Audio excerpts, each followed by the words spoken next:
Doctor Nageswara Reddy గారు ఉన్నారు. పద్మశ్రీ, పద్మభూషణ్, పద్మవిభూషణ్ ఈ గొప్ప పురస్కారాలతో పాటు గ్యాస్ట్రో ఎంటరాలజీ అనే సబ్జెక్టులో వరల్డ్లోనే చాలా ప్రతిష్టాత్మకమైన పురస్కారాలు, అవార్డ్స్ కూడా వారు పొందారు. ఇటుపక్క ప్రభుత్వం నుంచి ఇచ్చే సివిలియన్ అవార్డ్స్తో పాటు ఆ రంగం గుర్తించిన అవార్డ్స్ కూడా చాలా అత్యంత విలువైనగా భావిస్తారు డాక్టర్స్. అవన్నీ పొందారు. వారిని అడిగి గ్యాస్ట్రో ఎంటరాలజీకి రిలేటెడ్గా చూసుకుంటూ మన కడుపు, జీర్ణాశయం, ఆరోగ్యం, ఆహారం, ఆనందం, సుఖం, లాంగివిటీ ఆఫ్ లైఫ్ స్ట్రాంగ్గా ఉండాలంటే ఏం చేయాలి, ఏం చేయకూడదు, ఇవన్నీ కూడా డాక్టర్ గారి ద్వారా మనం తెలుసుకునే ప్రయత్నం చేద్దాం. ₹1,00,00,000 జీతాన్ని కూడా ఇవ్వడానికి 10 ఏళ్ల క్రితం మీకు అవకాశం వచ్చినా కానీ అవన్నీ వదులుకొని, ఎందుకంటే మనం ఎందుకు గట్ హెల్త్ విషయంలో వెనకబడ్డాము. చాలా వరకు ఈ బ్యాక్టీరియా కంట్రోల్లో జరుగుతుంది. ఐశ్వర్య రాయ్ అని యాక్ట్రెస్ ఉంది, ఆమె she example of perfect health. అంత డిఫరెన్స్ ఉందా బ్యాక్టీరియా? థర్డ్ థింగ్ అంటే as far as possible normal delivery encourage చేయాలి, సిజేరియన్ డెలివరీ చేయాలి. ఫుడ్ ఈజ్ మెడిసిన్ కూడా అంటున్నారు. దానికి మేము చాలా రీసెర్చ్ చేశాను, మెడిటరేనియన్ ఫుడ్ అని. అన్నం తింటే తొందరగా అరుగుతుంది, ఈజీ డైజెస్టివ్ అనే మనకి ఈజీ డైజెషన్ మనకు మంచిది కాదు. మన భారతదేశాన్ని బ్లూ జోన్గా మార్చలేమా? బ్లూ జోన్ అంటే ఒకరిద్దరు పాటించింది కాదు. అంటే బ్లూ జోన్గా మారడం అంటే ఏం చేయాలి సార్? అందరూ అక్కడ 100 years బతుకుతారు. ఫుడ్ అండ్ యాక్టివిటీసే మెయిన్. ఎక్సర్సైజ్లో 2 types ఉన్నాయి. కొంతమందికి మార్నింగ్ ఎక్సర్సైజ్ చేస్తే మంచిది, కొంతమందికి రాత్రి చేస్తే మంచిది. అంటే స్లీప్ చేతిలో మనం ఉన్నామా? స్లీప్ మన చేతిలో తెచ్చుకోవచ్చు. స్లీప్ మన చేతి తెచ్చుకోవచ్చు. ఆ sun rise sunset timing maintain చేస్తాం. బాడీ మంది కదా, ఓన్ యువర్ ఓన్ బాడీ అంటాం మనం. ఒక్కొక్క దానికి ఒక్కొక్క ఏజ్ ఉంటుంది. Human beings actually 120 years normal. బ్యాంకులు లాగా స్టూల్ బ్యాంకులు వస్తాయని మంచి హెల్తీ పీపుల్ని స్టూల్ తీసుకుంటే. ఐబిఎస్ గురించి కూడా చాలా చర్చ జరుగుతుంది. IBS 30% of normal population IBS ఉంది. ఐబిఎస్ అంటే ఏమి? డైరియా రావచ్చు, కాన్స్టిపేషన్ రావచ్చు, పెయిన్ రావచ్చు, ఈ కాంబినేషన్లో రావచ్చు. ప్లాస్టిక్ దాని రోల్ కూడా ఉంది కదా సార్ అందులో. ఆ ఫ్యాటీ లివర్ పెరుగుతుంది కదా ఇప్పుడు. ఫ్యాటీ లివర్ ఉన్న వాళ్ళు ఫ్యాటీ లివర్తో చనిపోరు అంత తొందరగానే వచ్చేస్తే. I'm aiming in 5 years time. మన జీన్స్ వల్లనే మనకి ఈ ఫ్యాటీ లివర్ పెరుగుతుంది, పొట్టలు వస్తుంది, పొట్ట పెరుగుతుంది అంటున్నారు కదా. ఈ ఎపిజెనెటిక్స్ టెక్నిక్స్లో ఈ జీన్స్ని బ్లాక్ చేశారు. ఈ ఒబెసిటీని తగ్గించడానికి, డయాబెటీస్ని కంట్రోల్ చేయడానికి ఇంజెక్షన్స్ వచ్చాయి అంటున్నారు. మెడికల్ షాప్స్లో అమ్ముతున్నారు, తీసుకొని తప్పు చేయకూడదు. అది ఎందుకు అంటే మేజర్ గోల్ ఏంటి సార్ అంటే హెల్త్ ఫర్ పీపుల్. భారతదేశానికి నోబెల్ రాదా? మనం పని చేస్తూ ఉంటే ఏజీని ఎలా చూడాలనుకుంటున్నారు భవిష్యత్తులో? మీరు డాక్టర్స్కి, పబ్లిక్కి, ప్రభుత్వాలకి ఇచ్చే ఒక సింగిల్ మెసేజ్ ఏంటి సార్?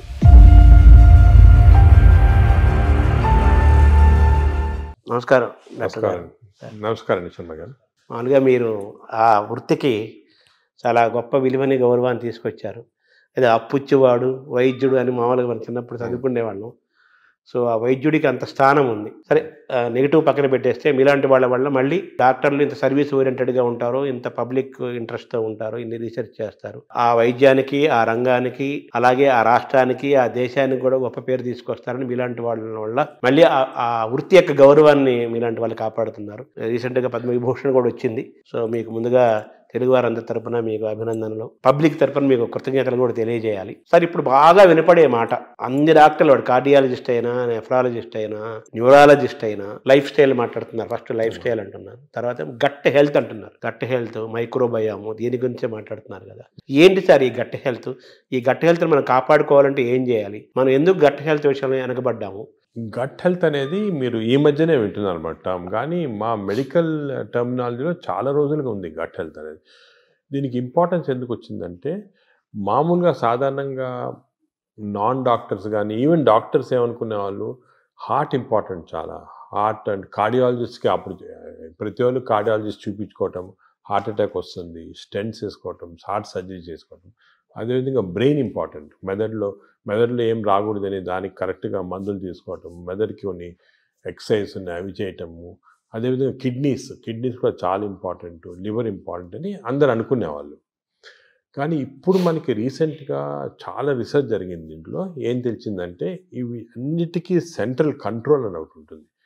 సెంట్రల్ కంట్రోల్ బ్రెయిన్లో లేదు, హార్ట్లో లేదు, కానీ సెంట్రల్ కంట్రోల్ మన పేగుల్లో ఉంది. ఎందుకు అంటే, ఇప్పుడు మీరు న్యాచురల్ ఎవల్యూషన్ చేసి చూసారనుకోండి, ఈ ఎవల్యూషన్లో మామూలుగా చిన్న జంతువుల్లో కూడా మ్యాక్సిమం ఇంపార్టెన్స్ పేగులకి ఇచ్చారు.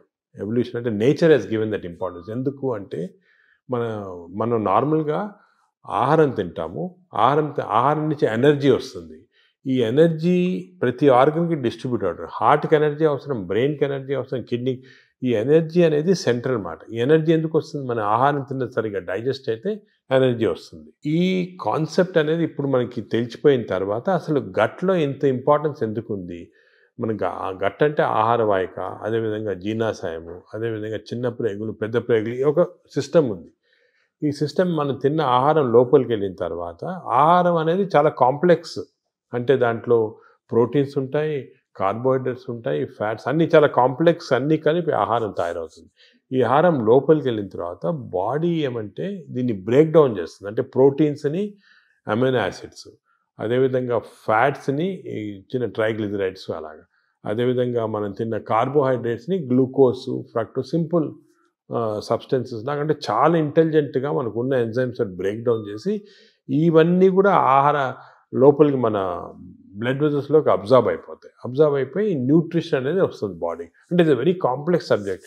దీని గురించి చాలా వరకు రీసెంట్గానే బాగా క్లియర్గా అర్థమైపోయింది మనకి. ఎందుకంటే సరే ఆహారం తింటాము, ఎనర్జీ వస్తుంది అంటారు కదా, ఇదే కాకుండా ఈ మన హోల్ ఇంటెస్టైనల్ సిస్టమ్స్లో చిన్న చిన్న న్యూరాన్స్, అంటే మన బ్రెయిన్లో ఉంటాయి న్యూరాన్స్ అంటాం చూడండి, మన ఇంటెస్టైన్స్లో 100 మిలియన్ న్యూరాన్స్. అంటే మనం అనుకునేది ఇంటెస్టైన్స్ మామూలుగా ఏదో పేగులు డైజెషన్ ఉన్నా, కానీ దాని ఇంటెలిజెన్స్ మాట. అంటే 100 మిలియన్ న్యూరాన్స్ ఉన్నాయంటే ఎంత ఇంటెలిజెన్స్ ఉంటుందండి. ప్రతి న్యూరాను అంటే మన పేగులు కూడా ఆలోచిస్తుంటాయి, ఇది మంచి ఆహారమా చెడ్డ ఆహారం, ఈ ఆలోచనని దాంట్లో ఉన్నాయి. అదే కాకుండా ఇంకొక ఇంట్రెస్టింగ్, మన పేగుల్లో హార్మోన్స్ ప్రొడ్యూస్ చేస్తాయి. Neuro endocrine tumours, neuro endocrine cells మనకి బాడీలో అంతా హార్మోన్స్, అంటే థైరాయిడ్ ఉంది, అదేవిధంగా ప్యాన్క్రియాస్లో ఇన్సులిన్ వస్తుంది, పారాథైరాయిడ్ ఉంది, ఇవన్నీ కూడా హార్మోన్స్ డిఫరెంట్ బాడీ సిస్టమ్స్లో ఉన్నాయి. కానీ మన ప్రేగుల్లో అన్ని బాడీలో ఉన్న హార్మోన్స్లో ఉన్న సెల్స్ కన్నా కూడా ఎక్కువ సెల్స్ ఇంటెస్టైన్స్లో ఉన్నాయి. అంటే ప్రేగుల్లో నరాలు ఉన్నాయి, అదేవిధంగా హార్మోన్స్ ఉన్నాయి. ఇవన్నీ కోఆర్డినేటెడ్ మెకానిజంగా పనిచేస్తాయి. ఇప్పుడు మనకి నాలెడ్జ్ వచ్చింది. అంటే మనం ఆహారం, ఫర్ ఎగ్జాంపుల్ గ్లూకోజ్ తిన్నాం అనుకోండి, ఎక్కువ గ్లూకోజ్ తింటే, అంటే ఎక్కువ షుగర్ తింటే షుగర్ ఎక్కువ అవుతుంది బాడీలో అని మనకు తెలుసు. కానీ ఇప్పుడు ఎలా తెలిసిందంటే అంత సింపుల్ కాదు. మనం తిన్న ఆహారం, అంటే గ్లూకోజ్ కానీ ఏదన్నా కానీ షుగర్ కానీ బాడీలోకి వెళ్ళిన తర్వాత బాడీలో చిన్న ప్రేగులో సెన్సర్స్ ఉంటాయి. ఇది గ్లూకోజ్ని లోపల తీసుకుంటామా వద్దా, తీసుకుంటే బాడీకి ఏ పార్ట్కి పంపిస్తాము, అంటే నరాలు, హార్మోన్స్ అన్నీ కోఆర్డినేట్, చాలా ఎలక్ట్రికల్ సిస్టమ్లా కోఆర్డినేషన్ జరిగి ఇంటెలిజెన్స్ సిస్టమ్ అంటాం దాన్ని. ఆ ఇంటెలిజెన్స్ సిస్టమ్ తోటి ఆ బాడీలో ఎంత అబ్జర్వ్ కావాలా, ఎక్కడెక్కడికి వెళ్ళాలి, అవన్నీ కూడా డిసైడ్ చేస్తుంది బాడీ. దిస్ ఈజ్ మన ఆర్టిఫిషియల్ ఇంటెలిజెన్స్ కన్నా ఈ ఇంటెలిజెన్స్ ఎక్కువ బాడీలో. ఇన్ని రోజులు తెలియలేదు, ఇప్పుడు తెలుస్తుంది మనకి. సో హార్మోన్స్, నరాలు. అదేవిధంగా థర్డ్ కాంపోనెంట్ ఇప్పుడు వచ్చింది. థర్డ్ కాంపోనెంట్ ఏమంటే మనం ఏమనుకున్నాము అంటే మనం తిన్న ఆహారం ప్రకారము మన బాడీ సిస్టమ్ ప్రకారం జరుగుతున్నాయి, కానీ అవన్నీ కరెక్ట్ కాదు. ఇప్పుడు మనకేం తెలిసిందంటే మన ప్రేగుల్లో, అంటే ఎస్పెషల్లీ చిన్న ప్రేగుల్లో, పెద్ద ప్రేగుల్లో బ్యాక్టీరియా, వైరస్, ఫంగై 3 ఉంటాయి అన్నమాట. బ్యాక్టీరియా, దీని ఇవేమంటే దిస్ ఆర్ కాల్డ్ మైక్రోబయం. ఈ మైక్రోబయం అనేది మనకున్న సెల్స్ కన్నా, బాడీలో సెల్స్ కన్నా ఈ మైక్రోబయం సెల్స్ ఎక్కువ. అంటే బ్యాక్టీరియా ఎక్కువ, వైరస్ ఎక్కువ, ఫంగై ఎక్కువ. ఇవి జీన్స్, దీంట్లో జీన్స్ మనం లెక్క పెట్టగలిగితే ఈ జీన్స్, దీంట్లో 2 మిలియన్ జీన్స్ ఉన్నాయి. మన బాడీలో 20,000 జీన్స్ ఉన్నాయి. అంటే మనకి we are completely controlled by this microbiome bacteria. ఎందుకంటే అన్ని జీన్స్ ఉన్నాయి దాంట్లో. అంటే మన డిఎన్ఏ దానికి రిలేటెడ్ ఉంటుంది. డిఎన్ఏ, మన డిఎన్ఏ బ్యాక్టీరియా డిఎన్ఏ కాన్స్టెంట్గా they are touching each other, talking to each other. మన ఆహారం ఎంత తీసుకున్నా డైజెషన్ జరుగుతుంది కదా, ఎంత అబ్జర్వ్ కావాలి, ఎంత వెళ్ళాలని ఈ క్రాస్ టాక్ వల్ల జరుగుతూ ఉంది. మనం తిన్నదానిపైన డిసైడ్ కాదు, ఈ మైక్రోబయం పైన కూడా డిసైడ్ అవుతుంది. సపోజ్ మంచి మైక్రోబయం ఉందనుకోండి, మనని ప్రొటెక్ట్ చేస్తుంది. అరే ఈ బాడీని ప్రొటెక్ట్ చేయాలి, మనం ఈ బాడీలో ఉన్నాము, దీన్ని ప్రొటెక్ట్ చేయాలా అండ్ మంచి సబ్స్టెన్సెస్ అబ్జర్వ్ చేసి చెడ్డ సబ్స్టెన్సెస్ బయటికి పంపించేస్తుంది, మన మోషన్ ద్వారా వచ్చేస్తుంది. అదే చెడ్డ మైక్రోబయం ఉన్నాయనుకోండి, అంటే ఇది ఎలాగంటే ఎగ్జాంపుల్, ఒక దేశంలో ప్రజలు ఉంటారు, మంచి ప్రజలు ఉంటారు, చెడ్డ ప్రజలు ఉంటారు. మంచి ప్రజలు ఈ దేశానికి ఏమైనా చేయాలా, అవి చేయాలా అని ఆలోచిస్తూ ఉంటారు. అదే చెడ్డ ప్రజలు టెర్రరిస్ట్ ఉన్నారు, ఎలా దీన్ని డిస్ట్రాయ్ చేస్తాము అని. మన బ్యాక్టీరియా కూడా బాడీలో అలాగే, మంచి ప్రజలు చెడ్డ ప్రజలు ఉన్నట్టు మంచి బ్యాక్టీరియా, చెడ్డ bacteria, good bacteria, bad bacteria. ఈ బ్యాడ్ బ్యాక్టీరియా ఎప్పుడు ఇలా బాడీని ఎలా డిస్ట్రాయ్ చేస్తాము, ఈ బాడీలో షుగర్ ఎలా ప్రొడ్యూస్ చేస్తాము, ఈ బాడీకి హార్ట్ ఎలాగ చెడిపేస్తాము, ఈ బాడీకి బ్రెయిన్ ఎలా చెడిపేస్తాము, కాన్స్టెంట్గా ఉంటాయి. So there is a constant big battle మన ప్రేగుల్లో. బ్యాడ్ బ్యాక్టీరియా గుడ్ బ్యాక్టీరియాకి ఇప్పుడు వార్ జరుగుతూ ఉంది లోపల. పెద్ద సైన్యం ఉంది లోపల. సైన్యం ఉంది అంటే మిలియన్స్ మన అంత పెద్ద సైన్యం ఉంది. మనకి గుడ్ బ్యాక్టీరియా గెలిస్తే మనకి మంచిది బాడీకి. సో ఈ heart attacks, brain strokes, kidney damage ఇవన్నీ కూడా కొంతవరకు మనం అనుకున్నట్టు ఫిజియాలజీ ప్రకారం జరుగుతుంది. కానీ చాలా వరకు ఈ బ్యాక్టీరియా కంట్రోల్లో జరుగుతుంది. మనకు తెలిసిపోయింది ఇప్పుడు. దానికే మనం చూస్తుంటే కొంతమంది అది ఏదంటే తింటారు నాకేం జబ్బులు రావు అంటారు. ఫర్ ఎగ్జాంపుల్ ఫేమస్ ఎగ్జాంపుల్ మనకి ఒక యాక్ట్రెస్ ఉంటుంది, ఐశ్వర్య రాయ్ అని యాక్ట్రెస్ ఉంటుంది. ఆమె she example of perfect health. అందరూ అడిగేవాళ్ళు మీరు ఏం చేస్తారు ఎక్సర్సైజ్ ఏం తింటారు, ఆమె ఏం లేదండి ఏం చేయటం లేదు, మన న్యాచురల్ బాడీ. అప్పుడు ఊరికనే అందరు ఎలాగ natural, this is a natural అంటే మన మంచి బ్యాక్టీరియా ఉంటే బాడీ గ్లో వస్తుంది, స్కిన్ గ్లో వస్తుంది, అదేవిధంగా షుగర్ కంట్రోల్లో ఉంటుంది. సో ఇది ఫండమెంటల్గా ఇది తెలిసిపోయింది ఇప్పుడు మనకి. సో మోస్ట్ ఇంపార్టెంట్ ఇప్పుడు ప్రజలు అడిగేది ఏమంటే ఎలాగ how to have good bacteria, how to avoid bad bacteria, ఇది అనేది ఫండమెంటల్ క్వశ్చన్ వచ్చింది మనకి. దీని గురించి చాలా రీసెర్చ్ జరుగుతుంది. ఇంకో ఫండమెంటల్ క్వశ్చన్ మా వాళ్ళు చాలామంది నన్ను అడుగుతుంటారు, అది ఇన్ని సంవత్సరాలుగా మనం చూస్తున్నాం కదా, ఇది ఎందుకు తెలియదు, ఈ నాలెడ్జ్ ఎందుకు లేదు, ఈ బ్యాక్టీరియా గురించి ఇప్పుడే 2-3 సంవత్సరాలుగా మాట్లాడుతున్నారు అందరూ, మీరు కూడా 2-3 సంవత్సరాలుగా ఎందుకు తెలియలేదంటే ఈ బ్యాక్టీరియా అనేది లోపల ఉంటాయి కదా, దీన్ని తీసి కల్చర్ చేసి స్టడీ చేసే టెక్నిక్స్ మన దగ్గర లేవు ఇన్ని రోజులు. గత 3-4 సంవత్సరాలుగా మెటాజీనోమిక్స్ అని కొత్త టెక్నాలజీ వచ్చింది. అంటే ఈ బ్యాక్టీరియా తీసి మనం జీనోమిక్ స్టడీస్ చేసి ఏ బ్యాక్టీరియా ఎన్ని ఉన్నాయి అవన్నీ కూడా జస్ట్ 2-3 ఇయర్స్గానే నాలెడ్జ్ వచ్చింది. దానివల్ల మనకు అంతా ఇప్పుడు తెలిసింది. That's why you're so excited about this knowledge. ఎందుకంటే ఈ కొత్త నాలెడ్జ్ ఇప్పుడు వచ్చింది కదా, ఇవన్నీ క్లారిఫై అయిపోతున్నాయి పాయింట్స్. మెటాజీనోమిక్స్ మేము మా హాస్పిటల్లో పెద్ద ల్యాబ్స్ పెట్టాము, మెటబాలోమిక్స్, దాని తర్వాత మెటాజీనోమిక్స్, మైక్రోబయామ్ ల్యాబ్ అని స్టార్ట్ చేసి ఇవన్నీ స్టడీ చేస్తున్నాం. అంటే ఈ మైక్రోబయామ్స్ ఉన్నాయి కదా, అవి కూడా దే ఆర్ ప్రొడ్యూసింగ్ సబ్స్టెన్సెస్, ఈ అని మెటబొలైట్స్ అంటారు. దాని స్టడీకి మెటబాలామిక్స్. మేము we are started a mass spectroscopy అని ఒక పెద్ద ఇన్స్ట్రుమెంట్, అది తీసుకొని స్టడీ చేస్తున్నాం ఏ బ్యాక్టీరియా ఏది ప్రొడ్యూస్ చేస్తుంది మన బాడీలో. For example there is a chemical called TMAO, TMAO. ఈ టీమావో ప్రొడ్యూస్ చేసే బ్యాక్టీరియా ఎక్కువైతే ఆ ఎక్కువ సబ్స్టెన్స్ వెళ్ళి హార్ట్ అటాక్స్ ఇస్తుంది. So heart attack is not because of any clogging and all, is because of TMAO. So ఈ బ్యాక్టీరియా ఎలిమినేట్ చేస్తే మనకి ఛాన్స్ తగ్గిపోతుంది హార్ట్ అటాక్. అదేవిధంగా బ్రెయిన్లో 2 సబ్స్టెన్సెస్ చాలా ఇంపార్టెంట్, డోపమిన్ అండ్ సెరటోనిన్. ఈ 2 కెమికల్స్ ఆర్ వెరీ ఇంపార్టెంట్. వాటి యొక్క చర్యలు ఏంటి సార్? ఇవి ఏం చేస్తాయి, డోపమిన్ ఈ బ్లడ్లో నుంచి బ్రెయిన్కి వెళ్ళిపోయి బ్రెయిన్ని స్టిమ్యులేట్ చేసి మనం మంచి థింకింగ్, స్మార్ట్ థింకింగ్, డల్నెస్ తగ్గించేస్తాయి, డిప్రెషన్ తగ్గించేస్తాయి. ఇవన్నీ కెమికల్స్ చేస్తామండి బ్రెయిన్లో. ఇంతకుముందు మనము కొంతమంది ఆర్టిఫిషియల్గా తీసుకునే వాళ్ళు కానీ అది మంచిది కాదు. ఇంతకుముందు ఏమనుకున్నామంటే ఫుడ్, ఫర్ ఎగ్జాంపుల్ ఆల్మండ్స్ తింటే మంచిది, దాంట్లో సెరటోనిన్ ఇంక్రీజ్ అవుతాయని అనుకునేవాళ్ళు. కానీ ఫుడ్ డైరెక్ట్గా దానివల్ల కాదు. ఈ ఫుడ్ మనం తిన్న ఫుడ్ని బ్యాక్టీరియా తీసుకొని, ఫర్ ఎగ్జాంపుల్ మనం బాదం తిన్నామనుకోండి, మంచి బ్యాక్టీరియా ఉంటే ఈ బాదంని లో ఉన్న ట్రిప్టోఫాన్ని సెరటోనిన్ లాగా మార్చేస్తుంది బాడీకి. సెరటోనిన్ అంటే బ్యాక్టీరియా ప్రొడ్యూసింగ్ సెరటోనిన్, డోపమిన్, ఇవన్నీ కూడా ఇవి కూడా మంచి గుడ్ బ్యాక్టీరియా. డోపమిన్ వల్ల సార్ దానివల్ల ఏం జరుగుతుంది? డోపమిన్ వల్ల అగైన్ బాడీ యాక్ట్, ఎనర్జీ వస్తుంది, ఎక్సర్సైజ్ చేయాలనిపిస్తుంది, పాజిటివ్ థాట్స్ వస్తాయి. ఈ డోపమిన్ తక్కువ ఉన్న వాళ్ళు ఎప్పుడు డల్గా కూర్చొని ఎక్సర్సైజ్ చేయరు, దానివల్ల బద్ధంగా వచ్చే ఫ్యాట్, బాడీలో బాగా ఫ్యాట్ రావడం అవన్నీ అలా వస్తాయి. ఈ స్లీప్లెస్నెస్ అవన్నీ కూడా బ్యాక్టీరియాకి సంబంధించి. సో ఇవన్నీ మనకి ఇప్పుడు నాలెడ్జ్ వచ్చేసింది. ఈ బ్యాక్టీరియా ఏవే మంచిది ఏవి చెడ్డవి ఇవి మెయింటైన్ చేసుకోవాలి కరెక్ట్గా. మనం అంటే ఎలా మెయింటైన్ చేసుకోవాలి సార్? ఫుడ్లో ఉందా, మన ఎక్సర్సైజ్లో ఉందా? సో మనకి బ్యాక్టీరియా కూడా చాలా వరకు ఫుడ్లో, మనం తిన్న ఫుడ్ ప్రకారం ఒకటి ఎక్స్టర్నల్ బ్యాక్టీరియా మనకు వస్తుంది.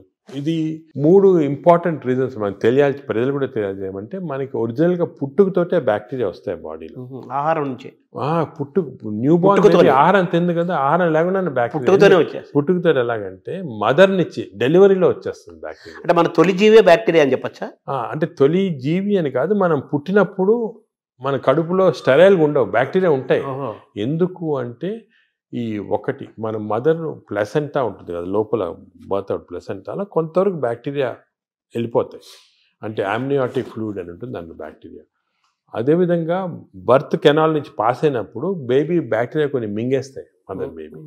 దానికే మేము చాలా రీసెర్చ్ జరిగింది దీని గురించి. ఏం కనుక్కున్నామంటే మనకి suppose baby is born natural birth, antibiotics వాడలేదు 6 months, మదర్స్ మిల్క్ ఇచ్చామనుకోండి, మదర్స్ మిల్క్ 6 months వాడితే మంచి బ్యాక్టీరియా ఉంటాయి పుట్టుకతోటి. 6 months తర్వాత మంచి బ్యాక్టీరియా.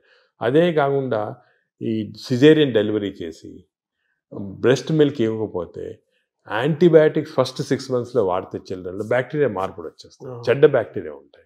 సో పుట్టుకతోటి you're starting with advantage or disadvantage.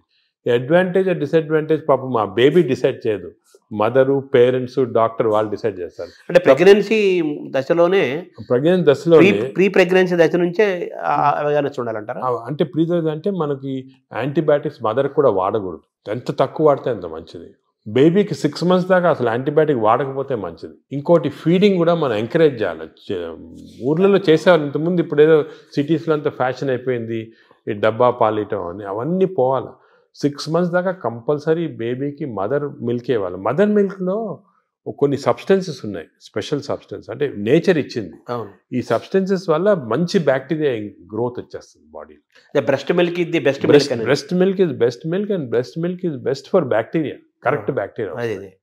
అది ఇప్పుడు తెలిసిపోయింది క్లియర్గా. సో 6 months ఉండాలి. అదేవిధంగా చిల్డ్రన్కి ఎంత మరీ అవసరమైతే తప్ప యాంటీబయాటిక్స్ ఇవ్వకూడదు. యాంటీబయాటిక్స్ మనం ఇచ్చేసామనుకోండి బ్యాక్టీరియా చేంజ్ అయ్యాం. ఇప్పుడు యాంటీబయాటిక్స్ అంతకుముందు డాక్టర్ ప్రిస్క్రిప్షన్ అవి ఉండేవి, ఇప్పుడు ఏమీ లేవు, అందరూ మెడికల్ షాప్కి వెళ్ళి తీసుకోవడం అది కరెక్ట్ కాదు. దానికి యాంటీబయాటిక్స్ ఇవ్వకూడదు. థర్డ్ థింగ్ ఏమంటే as far as possible normal delivery encourage చేయాలి, సిజేరియన్ డెలివరీ చేయకూడదు. అవునా సార్?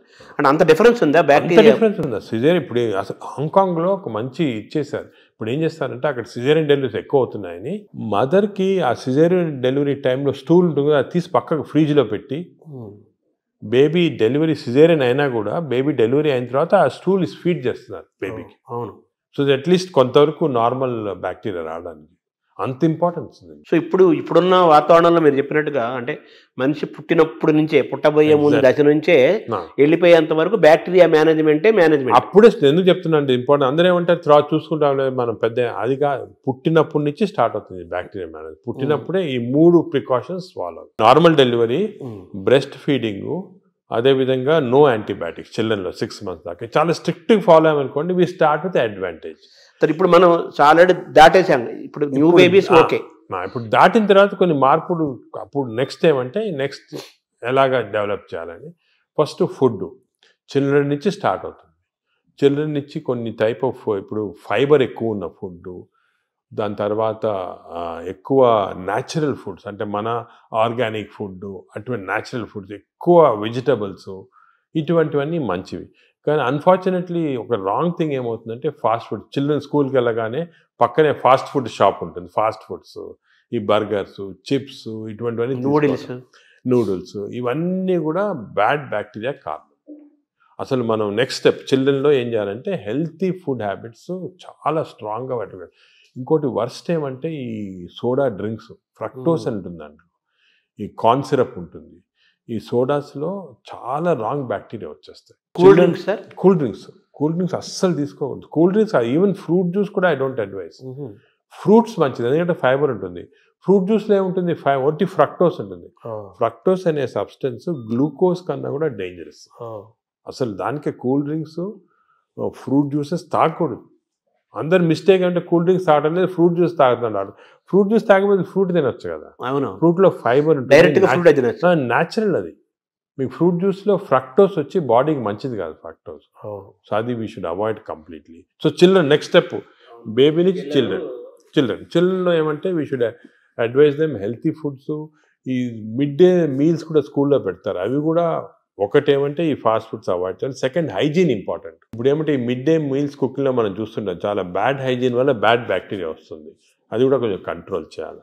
ఫైబర్ అది కంట్రోల్ చేయాలి, చాలా important. So these are all very important children లెవెల్లో. ఇంకోటి, చిల్డ్రన్లో ఫిజికల్ యాక్టివిటీ బాగుంటే మంచి బ్యాక్టీరియా వస్తున్నాయని అది కూడా తెలిసిపోయింది. యాక్టివిటీ సెల్ ఫోన్కి అటాచ్ అయిపోతున్నారు అంతే, అది తప్పది. సో చిల్డ్రన్లో ఫిజికల్ యాక్టివిటీ వల్ల కూడా బ్యాక్టీరియా చేంజ్ అవుతున్నాయి. So we have to encourage sports, physical activity. So మంచి nutrition, hygienic nutrition, organic food, అదేవిధంగా physical activity. Avoid juices, fruit juices కానీ, సోడాస్ కానీ, avoid unhygienic food, avoid fast foods. Simple. అంటే చిన్నపిల్లలు, teenagers, అడోలసెంట్స్, తర్వాత అలా age పెరుగుతూ నెక్స్ట్ ఏజ్. ఇప్పుడు ఏమంటే ఇంకోటి బ్యాక్టీరియా ఏం చూసామంటే చిన్నప్పుడు మార్పులు చేయటం సులభం, పెద్ద అయిన తర్వాత కష్టం, అంత ఈజీ కాదు, చాలా ఎఫర్ట్ పెట్టాలి పెద్ద అయిన తర్వాత చేంజ్ చేయడానికి. మీరు ఫుడ్ అనేది చాలా ఇంపార్టెంట్, ఫుడ్ ఈజ్ మెడిసిన్ కూడా అంటున్నారు. ఆ ఫుడ్ దానికే మేము చాలా రీసెర్చ్ చేసాను, మెడిటరేనియన్ ఫుడ్ అని. ఫర్ ఎగ్జాంపుల్ కొన్ని టైప్స్ ఆఫ్ ఫుడ్, ఈ కోకోనట్ వాటర్ అనుకోండి, 2 గ్లాసులు కోకోనట్ వాటర్ తాగితే మనకి మంచి బ్యాక్టీరియా ఉంటుంది. అదేవిధంగా బ్లాక్ కాఫీ, అసలు మిల్క్ అనేది మిల్క్ అనేది రాంగ్ కాన్సెప్ట్. పెరుగు మంచిది, పెరుగు మంచిది కానీ పాలు మంచిది. ప్రోబయోటిక్ అంటారు కదా, పెరుగులో ప్రోబయోటిక్స్ ఉంటాయి. ప్రోబయోటిక్స్ జనరల్, పాలు మంచిది కాదు. ఎందుకంటే మనం వేరే స్పీసీస్ పాలు తాగుతున్నాం. మదర్ మిల్క్ మంచిది బేబీకి. అవును, 6 months అయిన తర్వాత వేరే స్పీసీస్ పాలు మంచిది కాదు. ఎందుకంటే పాలు ఒక స్పీసీస్లో పాలు is meant only for that species. ఇప్పుడు ఆవు పాలు అనుకోండి, ఆవు పాలు అంటే దూడకు మంచిది, అది గ్రోత్కి మంచిది, చాలా ఎక్స్పోనెన్షియల్ గ్రోత్ అవుతుంది బేబీ. కాఫీ మంచిది కానీ వేరే మనం తాగటం మంచిది. అంటే మన వాళ్ళు ఆయుర్వేదం కూడా మనం సెకండ్ మాట్లాడుకుంటే వాళ్ళు ఏమంటారంటే ఆవు నెయ్యి, ఆవు పాలు, ఆవు ద్వారా వచ్చేదంతా కూడా మనకు మంచిది, బ్రెయిన్. ఆవు పాలు కాదు, ఆవు గీ పర్వాలేదు కానీ ఆవు పాలు మనకి కర్డ్స్ ఫామ్లో అటువంటి ఫామ్లో మంచిగా. యాక్చువల్ మిల్క్ తీసుకుంటే దట్ ఆవు పాలు మెంట్ ఓన్లీ ఫర్ కాఫ్, అంటే వాళ్ళ పిల్లలకి అంతే. మనం వేరే స్పీసీస్ పాలు దాటం కరెక్ట్ కాదు, అది నేచర్ అగైన్స్ట్. అది అంటే మనుషులు వాళ్ళు తీసుకో, మనుషులంటే అంతే, exact same species, that is natural nature.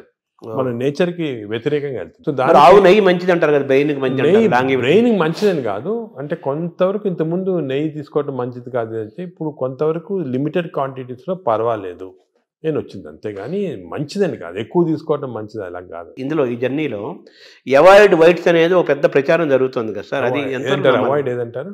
Avoid whites అంటే అన్నము, వైట్ అనేది జనరల్ టర్మినాలజీ, కానీ జనరల్ గా దోస్ అంటే ఇప్పుడు మనం కార్బోహైడ్రేట్ ఫుడ్ లో కార్బోహైడ్రేట్స్, ప్రోటీన్, ఫ్యాట్. ఫ్యాట్ లో saturated fat, unsaturated fat example ఏమంటే ఆలివ్ ఆయిల్. వెస్టర్న్ కంట్రీస్ లో ఆలివ్ ఆయిల్ ఎక్కువ తింటాం, మనం ఆలివ్ ఆయిల్ తో కుక్ చేయలేము. ఆలివ్ ఆయిల్ కుక్ చేస్తే అది చెడిపోతుంది. దానికి రైస్ బ్రాన్ ఆయిల్ అని ఉంది. Rice bran oil is equal to olive oil, unsaturated fatty acid ఎక్కువ. Saturated fatty acids are hydrogenated fats ఏమంటే వనస్పతి, కొంతవరకు గీ, అవి మంచిది కాదు. కొంతవరకు మన కౌ గీ అంటే ఆవుది వచ్చిన గీ కొంతవరకు పర్వాలేదు, ఎక్కువ మంచిది కాదు. అది ఫ్యాట్స్ పార్ట్. సో ఎక్కువ అన్సాచురేటెడ్ ఫ్యాటీ యాసిడ్స్ అవి మంచిది. హైడ్రోజనేటెడ్ ఫ్యాటీ యాసిడ్స్ వనస్పతి లాంటిది అవి మంచిది కాదు. నా సెకండ్ ఏమంటే కమింగ్ టు కార్బోహైడ్రేట్స్లో సింపుల్ కార్బోహైడ్రేట్స్, కాంప్లెక్స్ కార్బోహైడ్రేట్స్ ఉంటాయి. సింపుల్ కార్బోహైడ్రేట్స్ అంటే ఏమి, రైసు ఇటువంటివి. ఏమంటే సింపుల్, దీంట్లో ఎక్కువ ఫైబర్ ఉండదు, మనం తింటే గ్లూకోజ్ ఇమ్మీడియట్గా బాడీలో అబ్జర్వ్ అయిపోయి మంచిది కాదు. లోపల బ్యాక్టీరియా కూడా అవి కూడా లేజీ అయిపోతాయి, ఎక్కువ పని లేదు దానికి. రైస్ ఇచ్చామనుకోండి, గ్లూకోజ్ తీసి బాడీకి పంపించేది, డ్రౌజినెస్. వేరే సేమ్ కాంప్లెక్స్ కార్బోహైడ్రేట్స్ మిల్లెట్స్ అవుతాయి. ఎగ్జాంపుల్ మిల్లెట్స్ అనుకోండి, దాంట్లో చాలా ఫైబర్ ఉంటుంది, గ్లూకోజ్ ఆ ఫైబర్ మధ్యలో ఉంటుంది, దాన్ని ఎక్స్ట్రాక్ట్ చేయాలంటే అంత ఈజీ కాదు, బ్యాక్టీరియా కూడా కొంచెం పని చేయాలి దానికి. ఒకప్పుడు మనం రాగులు, ఆరికలు, రాగులు కానీ మంచిది, ఈ సొరగము అవన్నీ కూడా అంటే మిల్లెట్స్ ఆర్ వెరీ గుడ్. ఇవి మనం రియలైజింగ్ నా ఎక్కువ మిల్లెట్స్ తింటే మంచిది అది. సో దీస్ కార్బోహైడ్రేట్స్లో మిల్లెట్స్ ఎక్కువ కాన్సన్ట్రేట్ చేసేసి polished, especially polished rice avoid చేయాలి. అంటే మామూలుగా అన్నము కంపారిటివ్గా అన్నం తింటే తొందరగా అరుగుతుంది, ఈజీ డైజెస్టివ్ అనే మనకి ఈజీ డైజెషన్ మనకు మంచిది కాదు. మనకి ఈజీ డైజెషన్ అంటే పేషెంట్స్కి, బాగా వీక్ ఉన్న వాళ్ళకి అవసరం, కానీ మనకి నార్మల్ కాంప్లెక్స్ డైజెషన్ మంచిది. ఎందుకంటే కాంప్లెక్స్ డైజెషన్లో ఫైబర్, దీన్ని గ్లైసిమిక్ ఇండెక్స్ అంటారు, ఒక టర్మినాలజీ పబ్లిక్ కూడా తెలియాలి. గ్లైసిమిక్ ఇండెక్స్ అంటే ఏమంటే మన ఆహారం తిన్నామంటే మన బ్లడ్ షుగర్ లెవెల్ ఎంత ఇంక్రీజ్ అవుతుంది. సో గ్లైసిమిక్ ఇండెక్స్ ఒక ఫుడ్ ఎక్కువ ఉంది అంటే డైజెషన్ కావచ్చు, కానీ ఆ గ్లైసిమిక్ ఇండెక్స్ ఎక్కువ కావటం వల్ల గ్లూకోజ్ ఎక్కువే మంచిది కాదు బాడీకి. సో రైస్కి, షుగర్కి మ్యాక్సిమం గ్లైసిమిక్ ఇండెక్స్, ఎందుకంటే షుగర్ తినడానికి ఇమీడియట్ గ్లూకోజ్ ఎక్కువ అవుతుంది, రైస్ తినడానికి కొంతవరకు అవుతుంది. కానీ కాంప్లెక్స్ కార్బోహైడ్రేట్స్ మిల్లెట్స్ అయితే గ్లైసిమిక్ ఇండెక్స్ తక్కువ. కొన్ని ఉన్నాయి బీన్స్, మన చిక్కుడుకాయ, ఇది కిడ్నీ బీన్స్ అంటారు అవి, అవన్నీ రాజ్మా, ఇవన్నీ గ్లైసిమిక్ ఇండెక్స్ తక్కువ. అవి కూడా కార్బోహైడ్రేట్స్, గ్లైసిమిక్ ఇండెక్స్ తక్కువ. అంటే అవి తింటే దాంట్లో ఫైబర్ నుంచి గ్లూకోజ్ బయటికి లాగాల, బ్యాక్టీరియా పనిచేయాలి, అన్ని చేసి స్లోగా గ్లూకోజ్ ఇంక్రీజ్ అవుతుంది.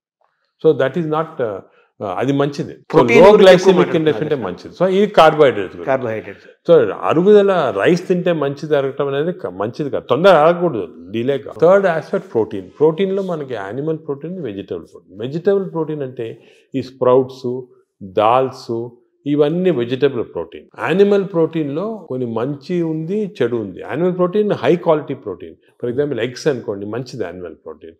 అదేవిధంగా కొంతవరకు ఫిష్ మంచి ప్రోటీన్, అంటే దాంట్లో ఎక్కువ ఫ్యాట్ లేదు. కానీ ఇప్పుడు రెడ్ మీట్ అనుకోండి, దాంట్లో సాచురేటెడ్ ఫ్యాట్ ఎక్కువ, అది మంచిది కాదు. అసలు రెడ్ మీట్ అనేది తినకూడదు అసలు. ఈ రెడ్ మీట్ వల్ల మనకి బాడీ హార్మ్ కాకుండా ఈ బాడీలో క్యాన్సర్స్ రావటము, కోలన్ క్యాన్సర్స్ వెస్టర్న్ కంట్రీలో చాలా ఎక్కువ పాలిప్స్ అది రెడ్ మీట్ వల్ల. So red meat complete avoid చేస్తేనే బెటర్. సో ఇవి కొన్ని జనరల్ ప్రిన్సిపల్స్ మాట. దీంట్లో స్పెసిఫిక్గా మేము ఈచ్ పేషెంట్కి అడ్వైస్ చేస్తుంటాం. ఎందుకంటే ఇవి ఇంపార్టెన్స్ ఎందుకు వచ్చింది వాటికంటే, మన ప్రపంచంలో 5 బ్లూ జోన్స్ అని ఉన్నాయి. బ్లూ జోన్స్ అంటారు దాన్ని, బ్లూ జోన్స్. ఈ 5 బ్లూ జోన్స్లో ఫర్ ఎగ్జాంపుల్ సార్డినియా అని ఇటలీలో ఉంది, అదేవిధంగా లైమలోండా అని చిన్న అంటే ఒక్కనవా అని జపాన్లో ఉంది. ఈ 5 బ్లూ జోన్స్లో ఏమంటే people are living for very long period. ఈ బ్లూ జోన్స్ అవి బ్లూ జోన్స్ అంటారు. అంటే కొన్ని వరల్డ్లో 5 బ్లూ జోన్స్లో people are living mainly 100 years దాకా. అందరు అక్కడ 100 years బతుకుతారు. లాంగివిటీ ఒకటి, హెల్తీగా ఉన్నారు అందరు. డయాబెటీస్ తక్కువ, హైపర్ టెన్షన్, హార్ట్ డిసీజ్. ఎందుకు అని చాలామంది దీన్ని రీసెర్చ్ చేసి చూస్తే మెయిన్గా వాళ్ళ 2 diet habits, second physical activity. They are all very active physically. 100 years అయినా కూడా వాడు వాక్స్కి వెళ్తుంటారు, అది చేస్తారు, గార్డెనింగ్ చేస్తారు, సైకిల్తో కూడా వెళ్ళిపోతారు. మెంటలీ బాగా యాక్టివ్ ఉంటారు. డయట్ వాళ్ళది మెడిటరేనియన్ డయట్ అని ఎక్కువ తింటారు. ఇది మెడిటరేనియన్ అంటే olive oil, nuts, vegetables, fresh fruits, fish. Food and యాక్టివిటీసే మెయిన్. ఫుడ్ ఇటువంటి ఫుడ్ అంటే మన బాడీకి ఎక్కువ స్ట్రెయిన్ లేకుండా మంచి ఫుడ్. ఇవి మేము యాక్చువల్లీ మా దాంట్లో రీసెర్చ్ చేసి ఇటువంటి ఫుడ్ ఆలివ్ ఆయిల్ మనం తినలేము. Then we are converted it Indo Mediterranean diet. మా వెబ్సైట్లో దొరుకుతుంది మీకు, 400 రెసిపీస్ ఉన్నాయి. అంటే మెడిటరేనియన్ దోశ ఎలా చేయాలా, మెడిటరేనియన్ ఇడ్లీ ఎలా ఉంటుంది, వేరేగా ఉంటుంది మన దాంట్లో.